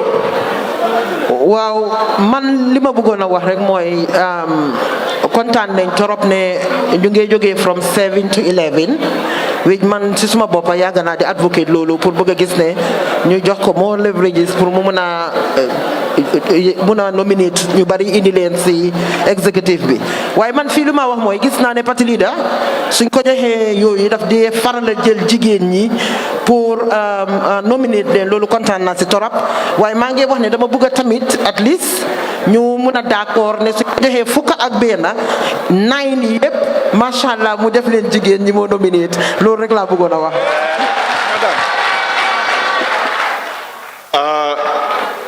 Mayor Rohim Malik Lo Sedikan ako ate kontaan a sewota bake ñing sembo min lafta di la ka parti leader semben to pour ala nomination to the executive ayo siandi ayeta fo motan nin killing bari ate lafta daniro kela ko musol imanya natula koma abe daniro kela ñing tannin kilingo kono abe nia kontiro ke fo kononto be yeta musol la karola pour musol fanang ila sirango e buña national executive kono ate wole mate la suggestion to ñing kacha kono yala telem fanan rafela la presidentoti atelem fanan Africa mayor sol la presidentoti e ka faele jigen bu mat góor lungolung abe musol la koto ako fo musol e sembentu andun na congress la bango nga ñing kuma façon fo nun jele kon na place musol ñanta ye siaje alhamdulillah rabbil alamin UDP sa bulo wulindino ko itollem patriote miye mayo musu folo soto Gambia la capital city to ñimmu kuleti mi yalon ko alhamdulillah rabbil alamin a fele na deputy national party president na acting party president wolbe mo musolti so ñimmu kuleti mi yalon ko alhamdulillah rabbil alamin ku bete balem li ma doon wax rek mooy ne mayor bi dafa ne jigéen ñi ñu dooleel leen yokk seen taxawaay ci parti bi moom mayor ci boppam mooy président yi Rafela mooy nekk président yi African mayor si tamit macha allah mu ngi liggéeyal réewam mu ngi liggéeyal patem mu ngi liggéeyal di capital city of Gambia àddina si yëpp ràññee nañ ko ñun waa UDP ñu ngi ko tiitaroo ñu ngi ko puugaroo ñu ngi ko ndamoo gàcce ngalama jërëjëf mayor of Banjul national president bëggoon naa sànni kaddu ci lii moom it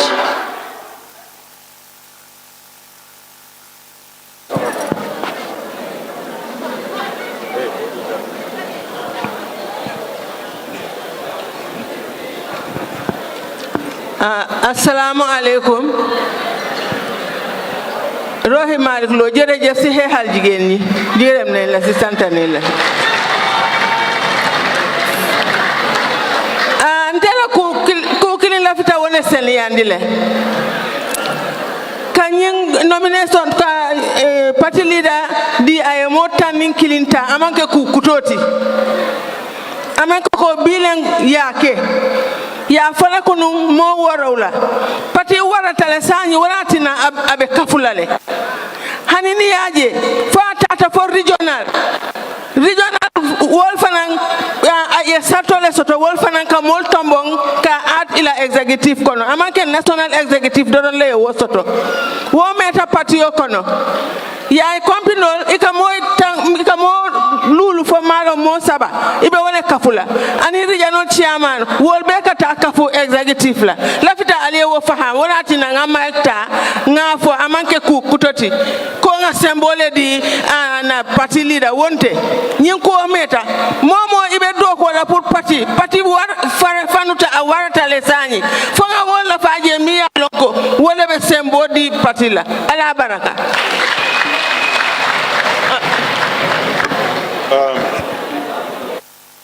Acting National President Muneli Dulu S ci UDP mu ne UDP yàgg na di jox parti leader bi doole pour mu tànn ay nit boole leen ci national executive bi am na ku doon laajte question ci gannaaw ñaawur moom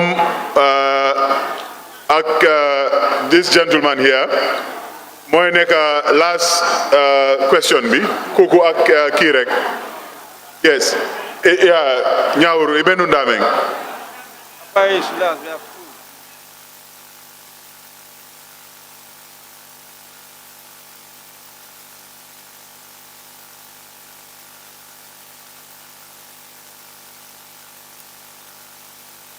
Chairman, Janjambure Area Council, you will have the floor, sir. Fatou, which one? The one you were with the last time. Sir, please, can you say your name and your constituency? Good afternoon, Mr. Alaji Dabo. My name is Lamin Jaju, Jokadu constituency.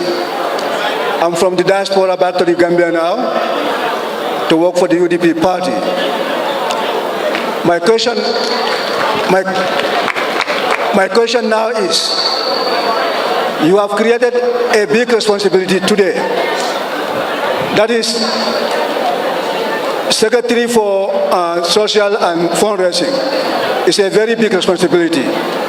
So I'm asking, there's another body that is controlling the money from the diaspora, or is this one is going to be controlling the money from the diaspora? Are they the same body, or this is going to be a different one?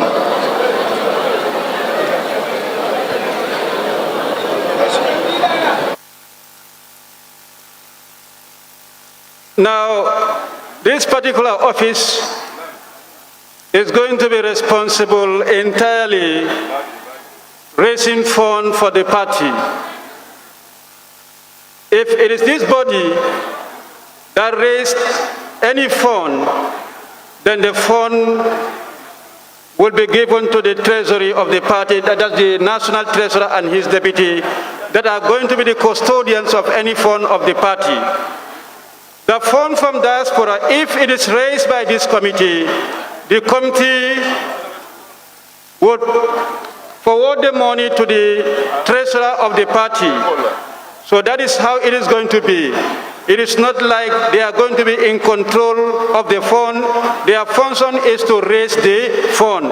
Any fund realized in the process will be given to the treasurer of the party. Plus Kutolu, eka executive mako ile prala do kuke. Bari yalon constitutional lebe marare nyinkol bela.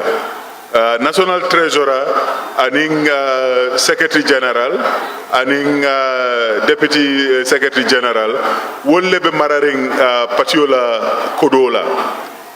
Kodo dunta patio kono a bota daoda nyun lebe mararing a kontibo kuola. So amanke kuti mi alongo ka super agency le create walambe plaso di ka mola mi alongo a betarla a fansun do kuola. Ko patiola kodo be kata dula kilinne andu wobe mararing treasurer ning secretary general aning ala deputy aning senior members all dol minube patioto inata kankularo fanam fo janko regional chairman ol be yena ining njatio e beng anti sera dabo hotel la penko swimming pool be dameng regional chairman yep dengan wara gisee suñ njaatige bi fi anti sera dabo dafa bëggona waxtana yeen ci affaire yi logistics ak arrangements yi mu ngi ci biti ni rek ci pool side bi. Thank you very much. Dégg naa waa diaspora tamit ñu ngi bëgg a laajte ay question bi mooy congrès bi njëkka bi nga xam ne Gambian diaspora bi bokk nañ ci ak doole ba pare bi mooy congrès bi njëkka biñ defee résolution bi suñ congrès bi passé ak amendment constitution bi biñ ko defee pour diaspora bi tamit am seen own delegates.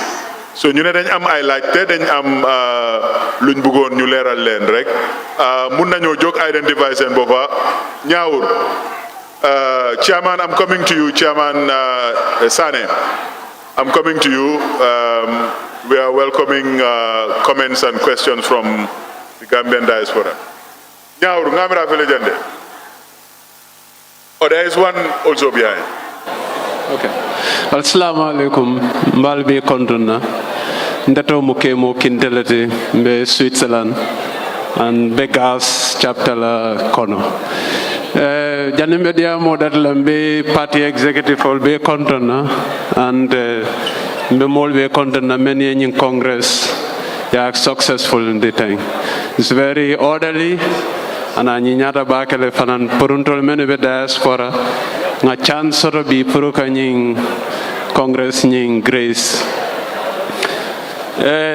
lafta men for la puraka jamfa wala mo nyinti ko because positional be di kan within the executive and ndol fana ya jelo ko comme ça men be executive comme ça ta kala abekala kubetelati puruntol fanang at least nga direct palaso sotono executive okono puru amanke ndam kodrong because of nka kodole jo nka monejo o manke kuti but comme ça c'est idea dol soto men ya lon ko be bantala bankol kan comme ça patiol ka fonction woto nyaming comme ça campaign ka ke nyaming comme ça fundraising ka ke nyaming Fruisaje mo kilimo fula men yalon ko ye direct siran soto party national executive kono comme ça sinna ideal samana wo nyama party ila national executive kono so mo kulete me yalon ko ndebe gas la executive le ko cool discourse le watini wati of course na chairman on boch ata fama be janne Sedi Khan and in party leadership katara contacts all the time and in party leadership contacts all the time but ngajele ko nyimu good opportunity lati sorry ngajele ko nyimu good opportunity lati sambao party obi ala executive for kombi ko kanne pour at least ninga mo otoda party lo bula ba desire la nyame bal nga mo soto executive ko me alon ko meeting ol tenga si attenno me alon ko direct information from the executive sergeant to fanan o ken o sikan namoti me alon ko ninto fanan haajo soto sita kanno ata fanan si report back to us is a ning party executive o sita the same page all the time going forward mbalbe tandula mbal jayila ala baraka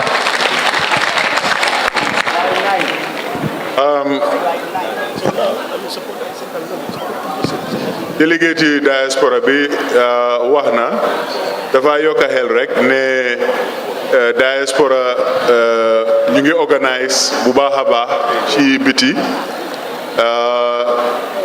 wax na ne seen président Mbodj Sedi Kane moom saa yu ne mu ngi am contact ak executive bi ak party leader bi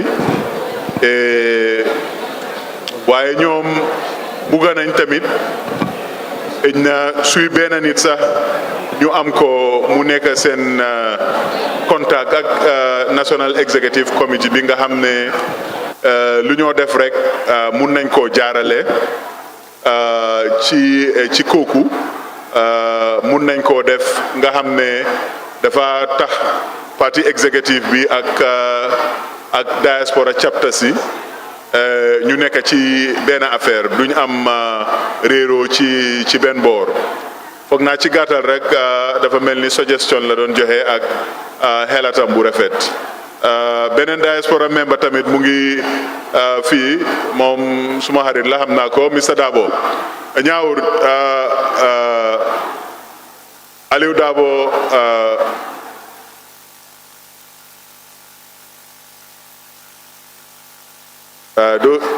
those who know him also know him as Sefo. Tell him.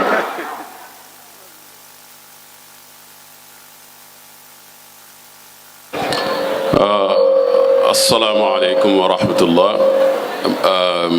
Almami be kondona bake ndetomu Aliou Dawaleti, UDP chairperson for the Ohio Michigan chapter.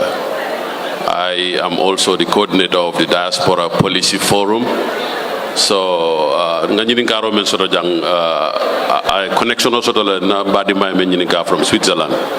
But I wanted to go just a step further to suggest that if, for example, a diaspora representative cannot be a constitutional structure in the executive, could we make a requirement that out of the 11 to be nominated by the Secretary General, make a mandate on him to make sure that some percentage of that will be from the diaspora to represent us in the committee? This will reduce a lot of confusion in terms of communication. We've noted, especially as someone with a Polish background, that so many people rely on their personal connections with members of the executive in the Gambia to communicate party issues, and sometimes that leads to lack of clarity, some confusion.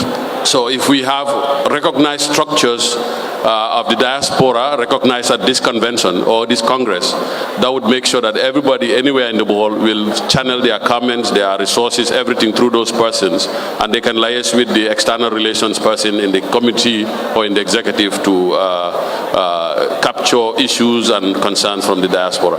So mbal betendula wala muntala kumoti. Assalamu alaikum.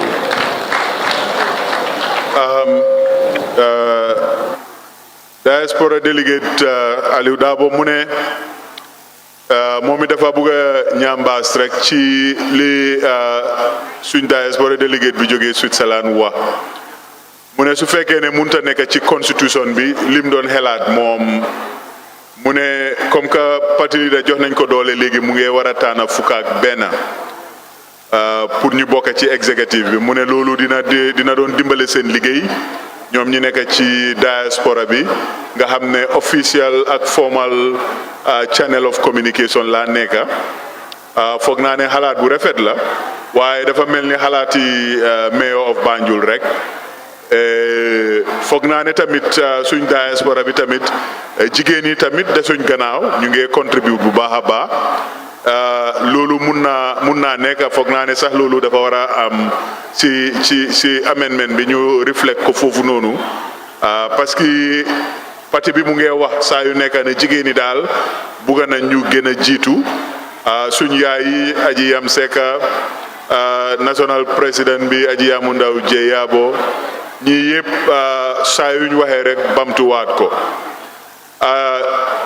ñininkaar la anin hakili kuñima Alhaji Dabo Aliou Dabo ay min fo wole mu naya tara ñin diaspora position o ate keno la constitutional position o to abe daniro kela naya tara party leader abe ñimmo tan nin kilongol min kafula executive o to a killing asi keno moti min be diaspora min be sirin diaspora akamunta mayor of Banjul Rohi Malik Loye ñininkaro minke ko musol la karo nga fo fanan diaspora musol ngaloy mantu koma mitol fanan dasi taranoje andung anyantale fang diaspora fanan ye representative o soto executive to ngamira obedo ko aba samba la nyatole andung teben kambe ngo fanan be sabatino la patio konole alnimbara diaspora na duwa balie mbe jikirin ne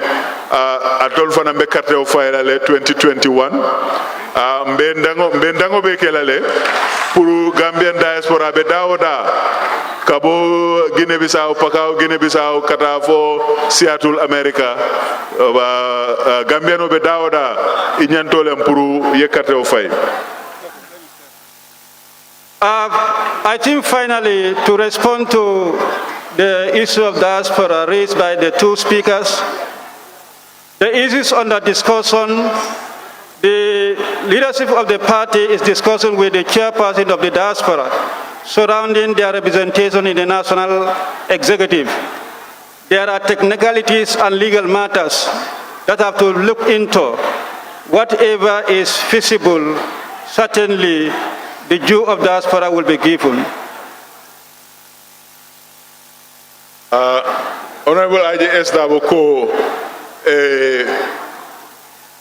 diaspora representative na executive la Carola, kumayata bake purunga jubeng, loi milandi, purula taro kafoto, andum fengo feng sikeno, e pour diaspora fana ye nyanto soto UDP la executive kono abebe kelale abeni silo bita nyolale andung nadiata la e mbetama la silo drone nela li alaji esda bu mujé wax ni moy ne diaspora bokk ci executive bi amna loi yi nga xamne fa la wara jaar te su fa jaaré su nexé yalla inshallah dinañ jema def liñ mun as a political party be sen nek ci executive bi du jaawarlo ak loi réew mi ak loi parti bi tamit foog naa ne léegi parti leader bi dafa am lu mu bëggoon a wax rek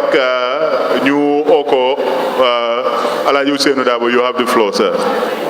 Thank you. I just want to add a few things by way of explanation and amplification of the issues raised for diaspora representation in the national executive. I think what has happened recently is to have the diaspora represented in the fundraising committee, because the diaspora chairperson had requested that the diaspora would want to be represented in the fundraising committee, and I asked that then they should nominate one person from the United States and one person from Europe, so that the European diaspora as well as the American diaspora would be could take part in the activities of the fundraising committee. We had in the past engaged the diaspora whilst we were at an executive committee meeting. We had done so in the past. They were not necessarily members of the executive, but then they partook in the deliberations of the executive at a time when the virtual meetings was not the fashion. Then we used to use communication by Skype. And I think this can still be done, that the diaspora can be engaged whilst the executive is meeting, and whoever they designate as the person to be contacted when the deliberations are going on, I think we can do that. I mean, for the time being, until these technical issues that are hanging in the air, until when they are cleared. And the gentleman proposed that for the 11 people that the Secretary General is empowered to nominate, amongst them should be one from the diaspora. Let me say that is a good suggestion, but we will not take the decision as to who would be the nominee. I think the diaspora should take that decision, and also in order to make sure that there is not any friction among the diasporans, maybe consideration could be given to representation, as is done on the fundraising committee, someone from Europe and someone from the United States of America. I think those things could be considered. Parti leader bi leral na ne ndaham diaspora sax dañ dé bokk ci waxtaani executive bi jamono corona bi lé ak su amé doxalin yoo xam ne yu am maanaa la dañ dee wax ak diaspora dañ dee bokk ci suñ waxtaani national executive ci jaarale ko ci téléphone loolu emut ci benn yoon du ci ñaari yoon ñaareel bi leeral na tamit ne waxtaan naag président yi diaspora bi ñu ne fundraising committee bi foog diaspora tamit ñu bokk ci ñi ko sos kenn dina jóge America kenn dina jóge Europe ñu bokk ci beneen bi li parti leader wax mooy ne suggestion bi gas chapter ki jóge Switzerland li mu wax ne kenn ci juróom fukk ak benn yi mu war a tànn kenn kooku noonu suggestion bu baax la rafetlu na ko waaye dafa ne ñoom seen boppa ñu seet kan mooy war a jóge ci ñoom ñu jox ko executive moom ñu jox ko moom mu boole ko ci fukk ak benn yi moo tànn ci gàttal rek foog naa loolu la parti leader bi leeral léegi nii balaa ñoo dem julli ji ak añ bëggoon nañ rek chairman bu Janjanbureh Area Council mu ñëw wax mu ne dafa amoon laajte dafa am lu mu bëggoon a leeral rek moom su si jógee rek amatut benn laajte waxtaan bi dañ ko tëj ñu jéem a julli jéem a añ ba pare tamit suñ jaatige ñu ngi laajte ñu ne regional chairman yi ànd ak délégation dañ leen bugg a gis ci VIP room bi pour ñu waxtaan ay affaire waaye ñaari chairman rek lañ gis so regional chairman on mbal dani la na njaatiyol ko laftale pour ka molje ye kacha VIP kuudol lebe je lafta drom pour ya senandi pour na congresso asita kuno regional chairman ol be al nyantata al nin KMC mol ye ñoje ibe VIP room i bal batun kanje pour ka kacha chairman Sane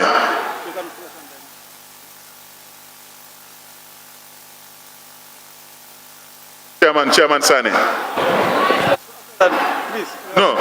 No, after Chairman Sane, this session is over. What about the adoption of the amendment?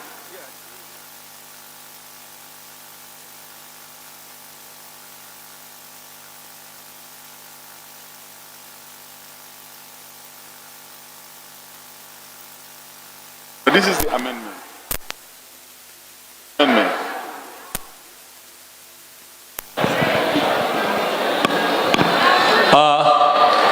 mbe molbe kontonna nga hakili ma fulale soto bunda fulale soto kilimu media leti men kachata jang ye akuwo mira fulanjang parti leader la tombondiro men kata mo tang anin kilenti polo men kata mediati fo ñinin karo fo hakkili maya mo e kaje molka lafi ka kibaro fintindi a saferin lombang a sataro lombang a bondir ka adatali ma bondi bang molka kele fata keno la kafo patio ñin kono waya hakkilotu molka men fintindi pour media ye hakkilotu je molka melka ke isatari ita sangarandila o ite silo bulala men sina bata nati pati yeje fo wote keno la bang media nying ay o bunda soto aba marala abe ta nyamen bawontol be mu pati kilingti mbeka ku kilingle mira akana ke kuti men diminta o men sangarata ni satre be dawoda ini media molbe bu nyokala male ibe nyamen isa keno bari isa lon kafo ibe pati yole kono an pati yo tamandirnya wo ma fan fon kuleti wonen dula dol tumando atekela kilinti miro lo woti jubero si kewola fulanjang nata damenje wolong ni motang anin killing me along pour assembentu ya asidi parti leader la font abe wosikeno wati men mawo moy fabe kela ni wato le tibang ne congress be kering wala keno batele bulu abe tombondiro kela wala natare abe wonya woto natare motata tombong tundolla mo kili nata farasi abota je natare kombe congress wati do batu na koten woto wotundo men a farasi taje woto anyanta sembentu ya men sotola ndela miroto dasobe tarra jele nata loya aben parti leader nying ama o sembo soto pour nemo boto je wato wati asi sembo soto le ay modo say wonoto alinte wo jube no la bam wole batina sembo nying abe continue la katare je wato wati ne manko nata je dalila kam ala barika.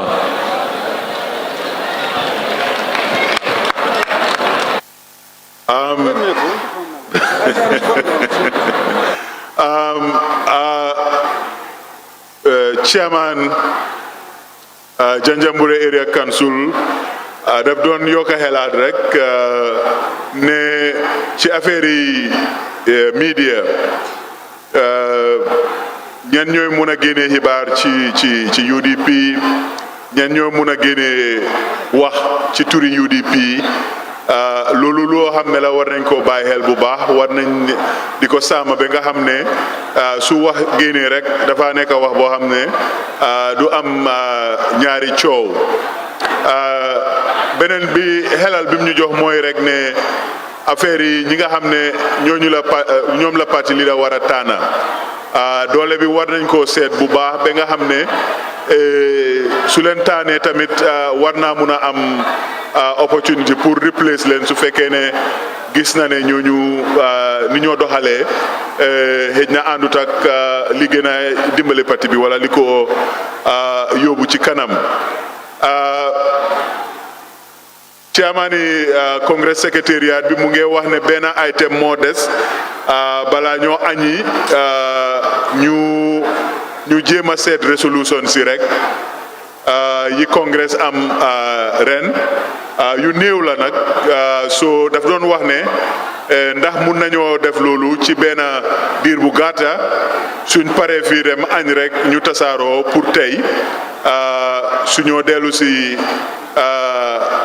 pour élection yi ëllëg ak yeneen activités yi waaye mu ngi mel ni am na lu ko parti leader di ko wax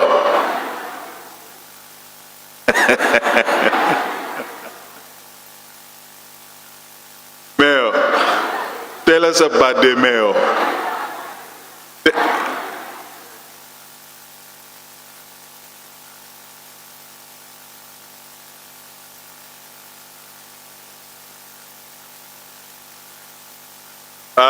Chairman of delegations, please go to the VIP room. There is an important meeting going on for all chairmen of the regions.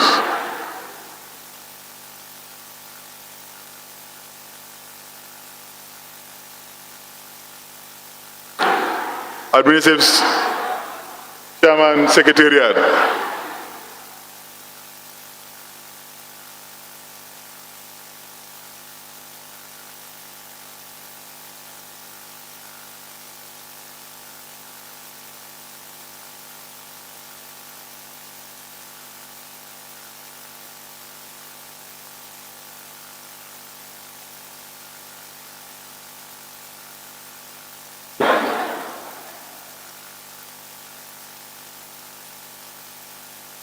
Chairman, Alaji.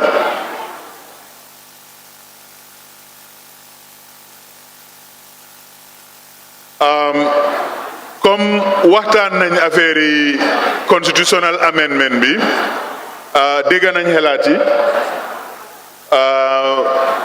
ba pare waxtu bi dem na xawma lan la chairman jëlee ci secrétaire général bi so ko ñaari dum After the resolution, we'll have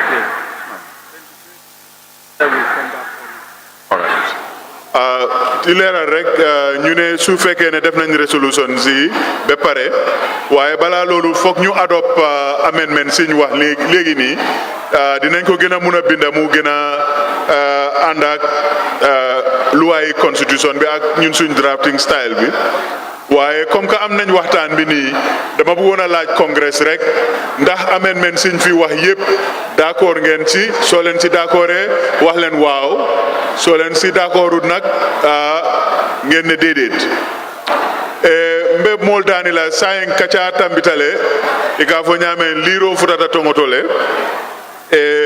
nkomben na constitution o mba kuta yandila falindirol bina jele nga fo place nani bebinale secretary general o mba semben tu kula abe motan ninkilin tombon nola ye kafu executive committee ma so mbal danila na ya tara nyim falingo albe d'accord taje ala fo ha albe d'accord taje yen ñep d'accord ngeen.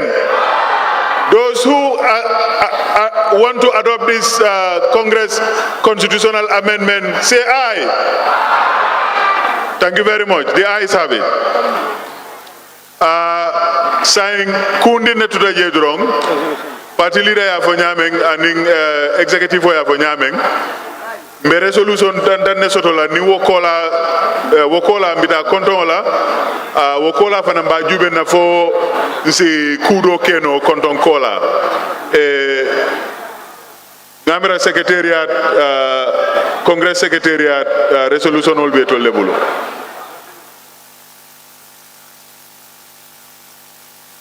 alaji where the resolution afo ko yesi la langue de saf ya lam tudal ya ñu ne délégué si yëpp ñu ngi leen a wax ne leen jarut kenn jóg añ bi dañ ko saaf ci package yéen ñëpp di ngeen am seen añ fi ngeen toog noonu rek waaye dinañ suspend proceeding yi congress pour ñu añ pour ñu mun a dem julli ji waaye ku nekk nga toog fi nga toog rek sa añ dina la fa fekka badingoli ko kontongo paretale andung e bana fela holo fa konole momo be sirin dameng ila kontongo be tarla jele do minul fanan la vita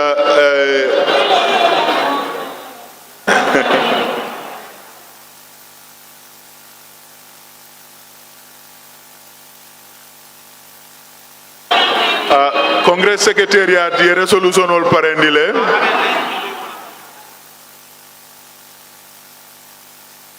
Ninka resolution, let me just read two lines.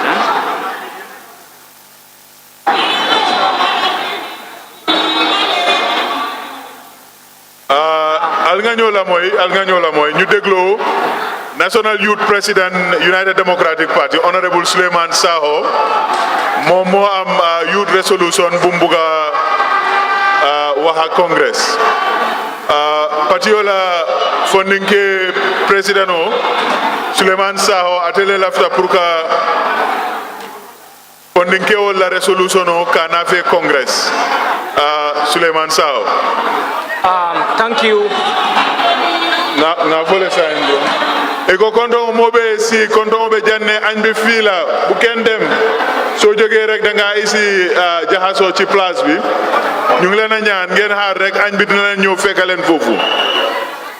Thank you, our able moderator.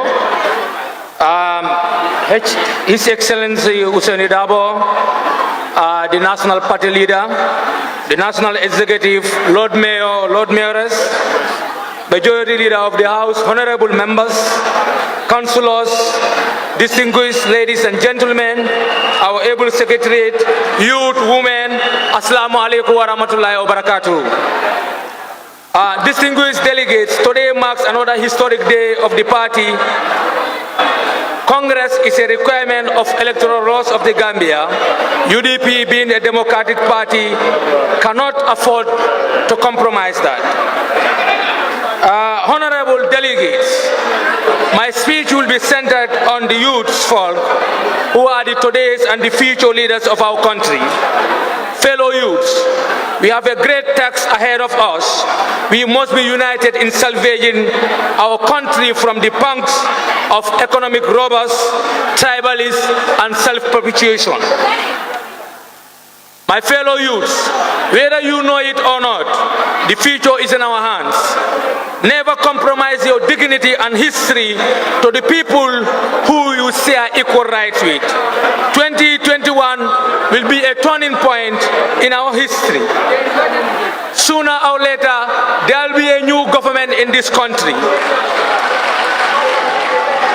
Youths of the country, are you ready for that? for the change? Congress delegates, youths and women, never sell your dignity and integrity. No amount of threat or vanity shall make you to succumb to dictatorship. Youths, are you ready for the positive change? Then let us be ready to be hungry, let us be ready to be thirsty, and let us be ready to die. Are you ready to die?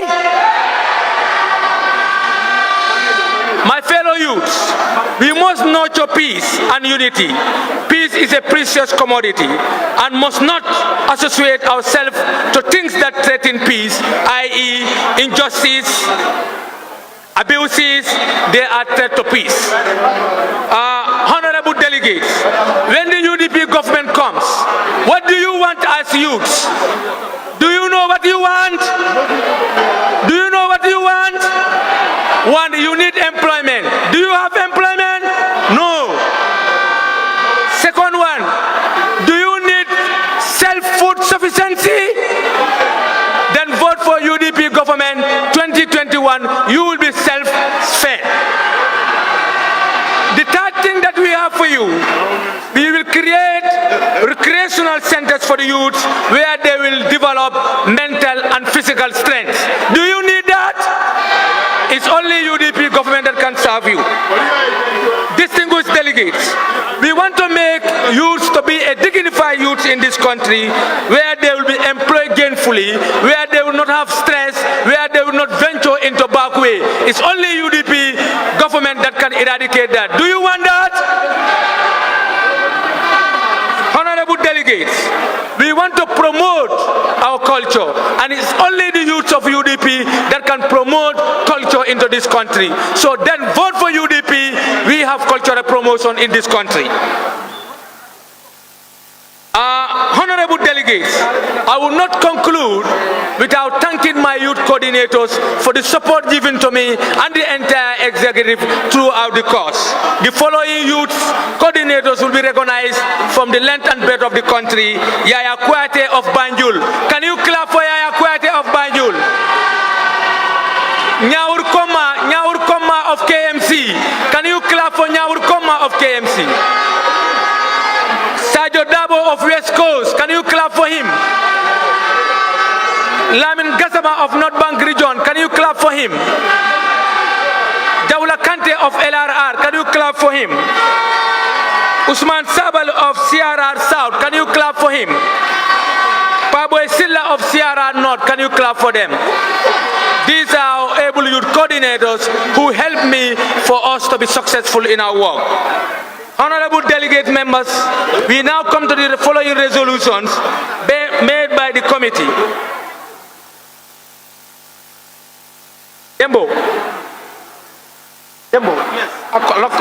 Alokta.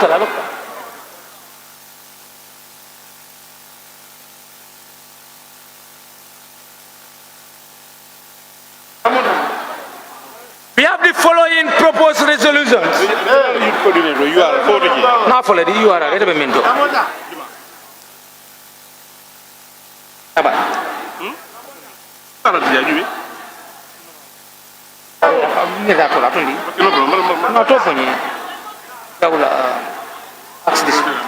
All right. The following resolutions are made by the youth wing. One, the youth wing of United Democratic Party shall develop a youth policy to be approved by the national executive in mainstreaming youth into all aspects of our development. One. Two, the youth wing shall be motivated to serve the party and uphold the legacy of its leaders. The youth wing seeks to promote gender parity in its affiliated groups. The youth wing will also result to age bracket whereby youths from age of 18 to 35 by 2020, those are the people elected into the youth positions. Last by no means the least, the youth wing of United Democratic Party resolved that the party selects its flag bearer before the end of March 2020. I thank you all for your kind attention. Long live UDP, long live the people of the Republic of the Gambia. Yes, Mbeta, alafu Mbeta, Malta, UDP, Ita, Nta, UDP. Allah baraka.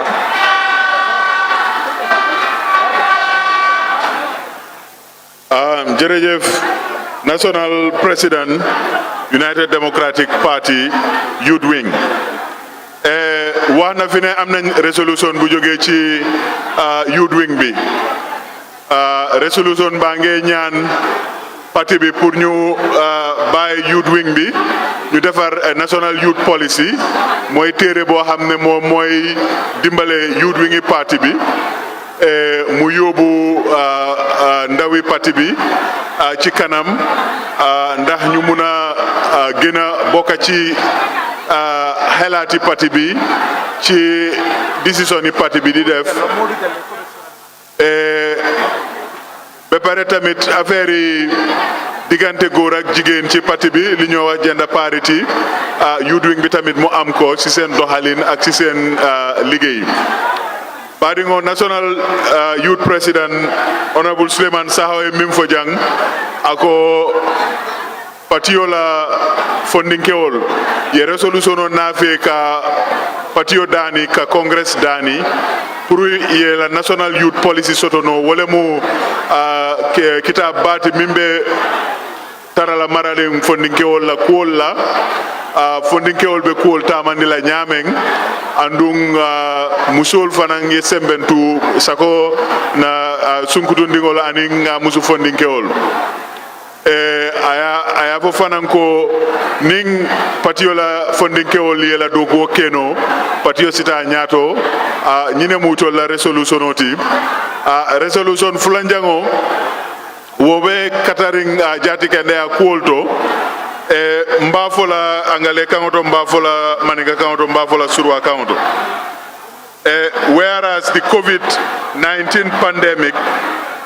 has wreaked devastating havoc on healthcare systems globally, but the impact of COVID-19 on low-income small states like the Gambia has been really terrible. Be it resolved that the United Democratic Party support the establishment of a universal single-payer national healthcare system for the Gambia, and be it further resolved that such a system be publicly financed but privately managed, allow people to choose their own healthcare providers, provide preventative care, dental care, mental health care, and affordable prescription drugs, and make health care available to everyone regardless of pre-existing condition, status of employment, or income level.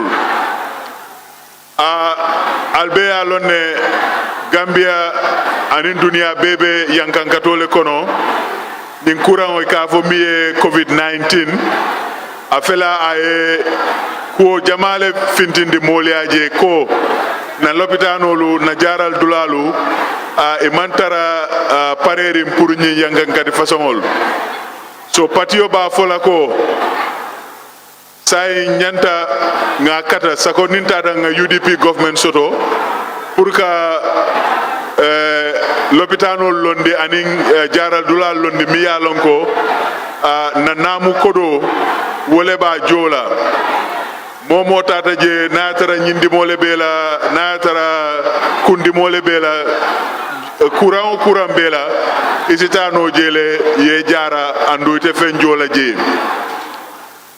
kumata nying system fasongo na lota banko kan abatinalale momo ni sulata jara lola wala jata kende akol isa kenole mansabe namo londilale mi yalonko abitale pour jararo la karo dronna ni system fasongo lebe Angleterre atelebe dunia banku jamal to Sweden nyolu ngamira hani Switzerland beneen résolution bi ñu am pour congrès mooy ñu ngi ci jamono coronavirus bi jamono boo xam ne la wone na jafe-jafe bi nekk Gambia ak jafe-jafe bi nekk ci àddina si yëpp ci wàllu wérgu yaram ak wàllu lopitaan ak faj so ñu ngi wax ci parti bi ne ñu taxawal mbootaay boo xam ne mooy saytu affaire yi wérgu yaram mooy mun a dimbale koo xam ne yaa ngi feebar ndax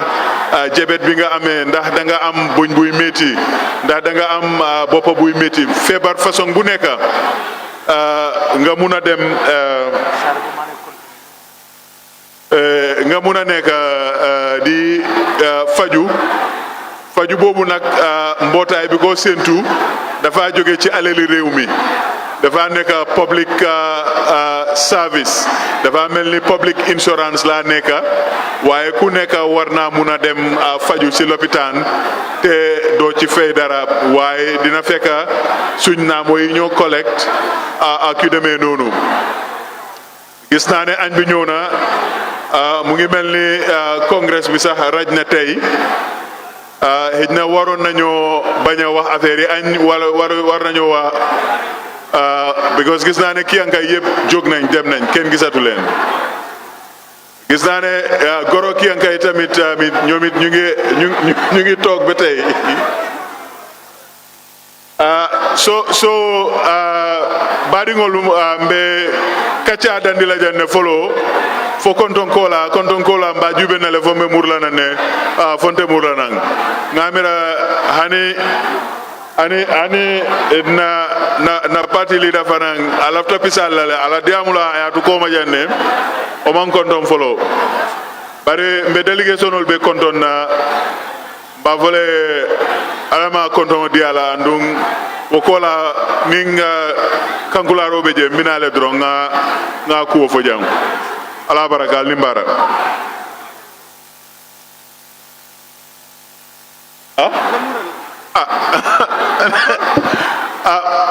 alaji ka fo nya ka munta me murla nanne de after lunch konton kola me murla nanne bari yaje executive hol be tarale ka munta pisalo ketale drong bari ki angol le siata pisal lal kono me murla nanne konton kola ma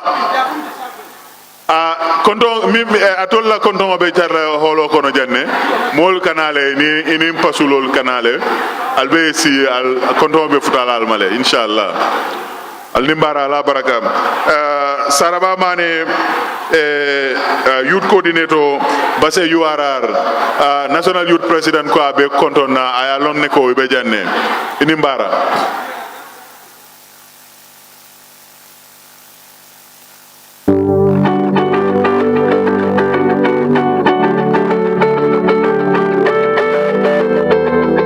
I extend a warm welcome to you, to our National Congress. I am deeply honored to have you witness this important event, which we are not only required by statute to hold, but is also a reaffirmation of our party's long and cherished tradition of internal democracy, rededication to our core principles of commitment to the rule of law as a foundation for building a Gambia that is free, democratic, and forward-looking. My role here at this time is to simply welcome party delegates to this biannual party congress. We are party executives who shall be running the affairs of the party for the coming 2 years are elected into different executive positions.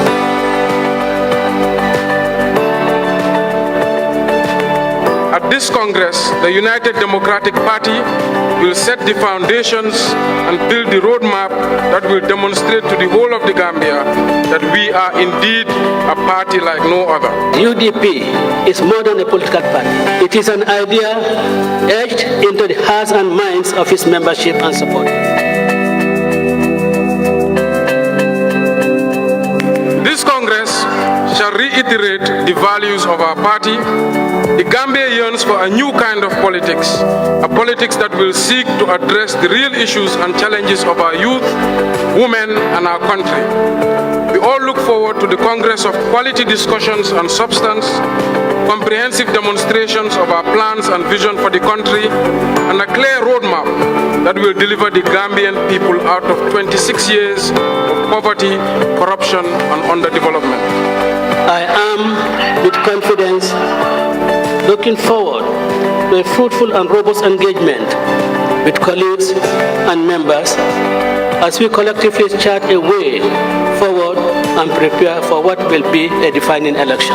In 2021, the United Democratic Party will showcase its brilliance, its power, and its ambitious vision for the development of the Gambia. In 2021, the United Democratic Party will be victorious.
Love like fire.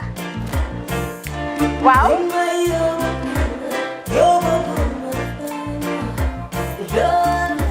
Love like fire. Xam ngeen rek affaire bi xam ngeen fan la?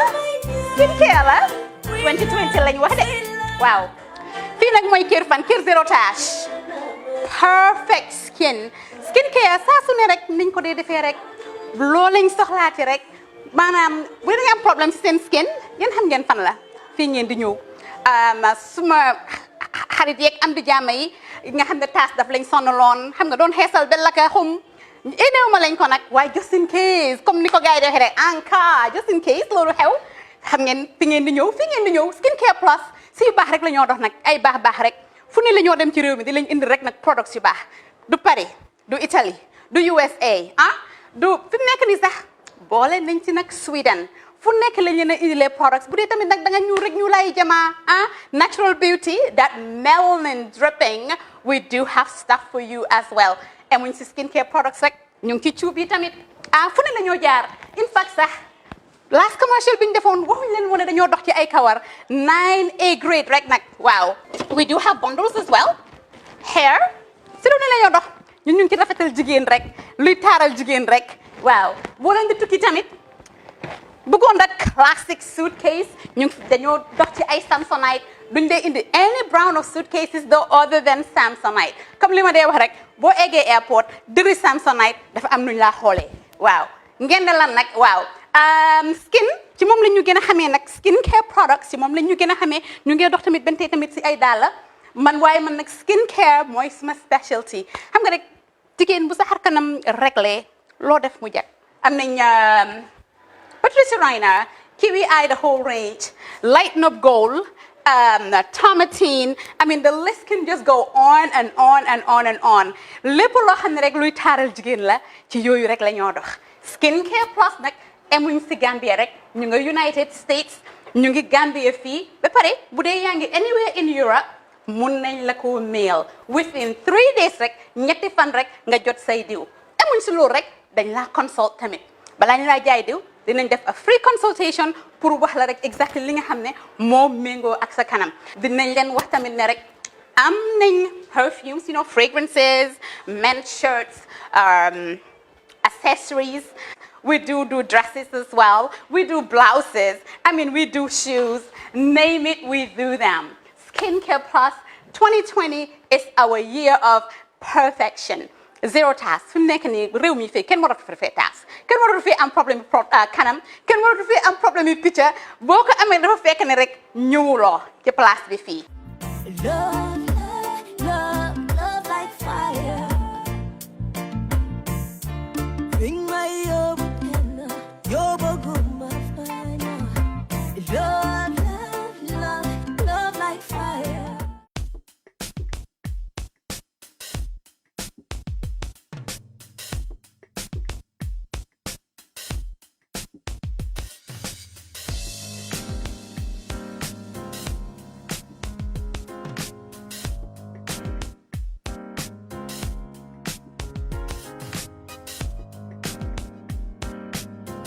Miss B Designer Outlet is the #1 quality and affordable stop shop for all your needs.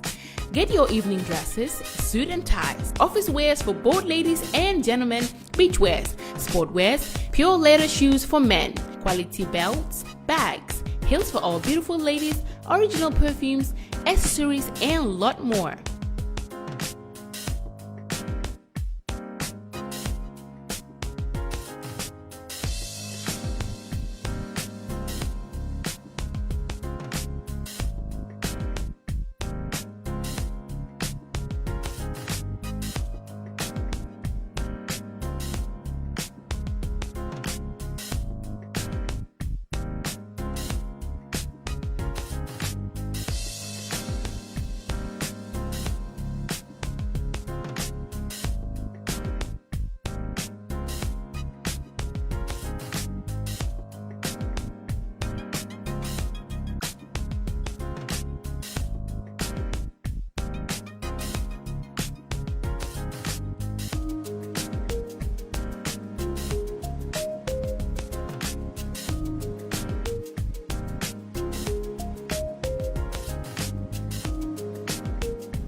Find us at Kololini Road opposite Gaddafi Mosque at the Aqua Preacher Station, or call us on 295-3411 or 764-2486. Miss B Designer Outlet. Shop right, look good.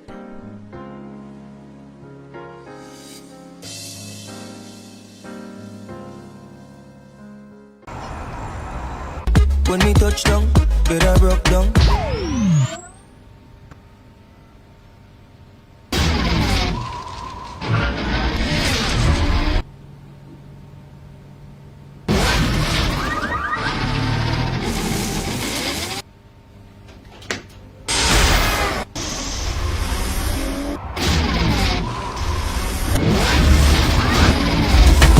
Gamtel G-Fiber, now you can enjoy super fast internet in gigabytes. G-Fiber is affordable, stable, secured, and accessible to homes, businesses, and enterprises. With Gamtel G-Fiber, the future is speed. Gamtel, creating a brighter future in communication. So she became mine and see the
xam ngeen fan la skincare la 2020 lañ wax de waaw fii nag mooy Kerr fan Kerr zero tache perfect skincare saa su ne rek niñ ko dee defee rek loo lañ soxlaati rek maanaam bu ngeen am problème ci seen skin yéen xam ngeen fan la fii ngeen di ñëw suma xarit yeeg am di jàmm yi nga xam ne taas daf lañ sonaloon xam nga doon xeesal bel laka xum éneew ma lañ ko nag waaye just in case comme ni ko gars yi defee rek en cas just in case loolu xew xam ngeen fi ngeen di ñëw skincare plus si yu baax rek la ñoo dox nag ay baax rek fu ne la ñoo dem ci réew mi di lañ indi rek nag products yu baax du Paris du Italie du USA du fi mu nekk nii sax boole nañ ci nag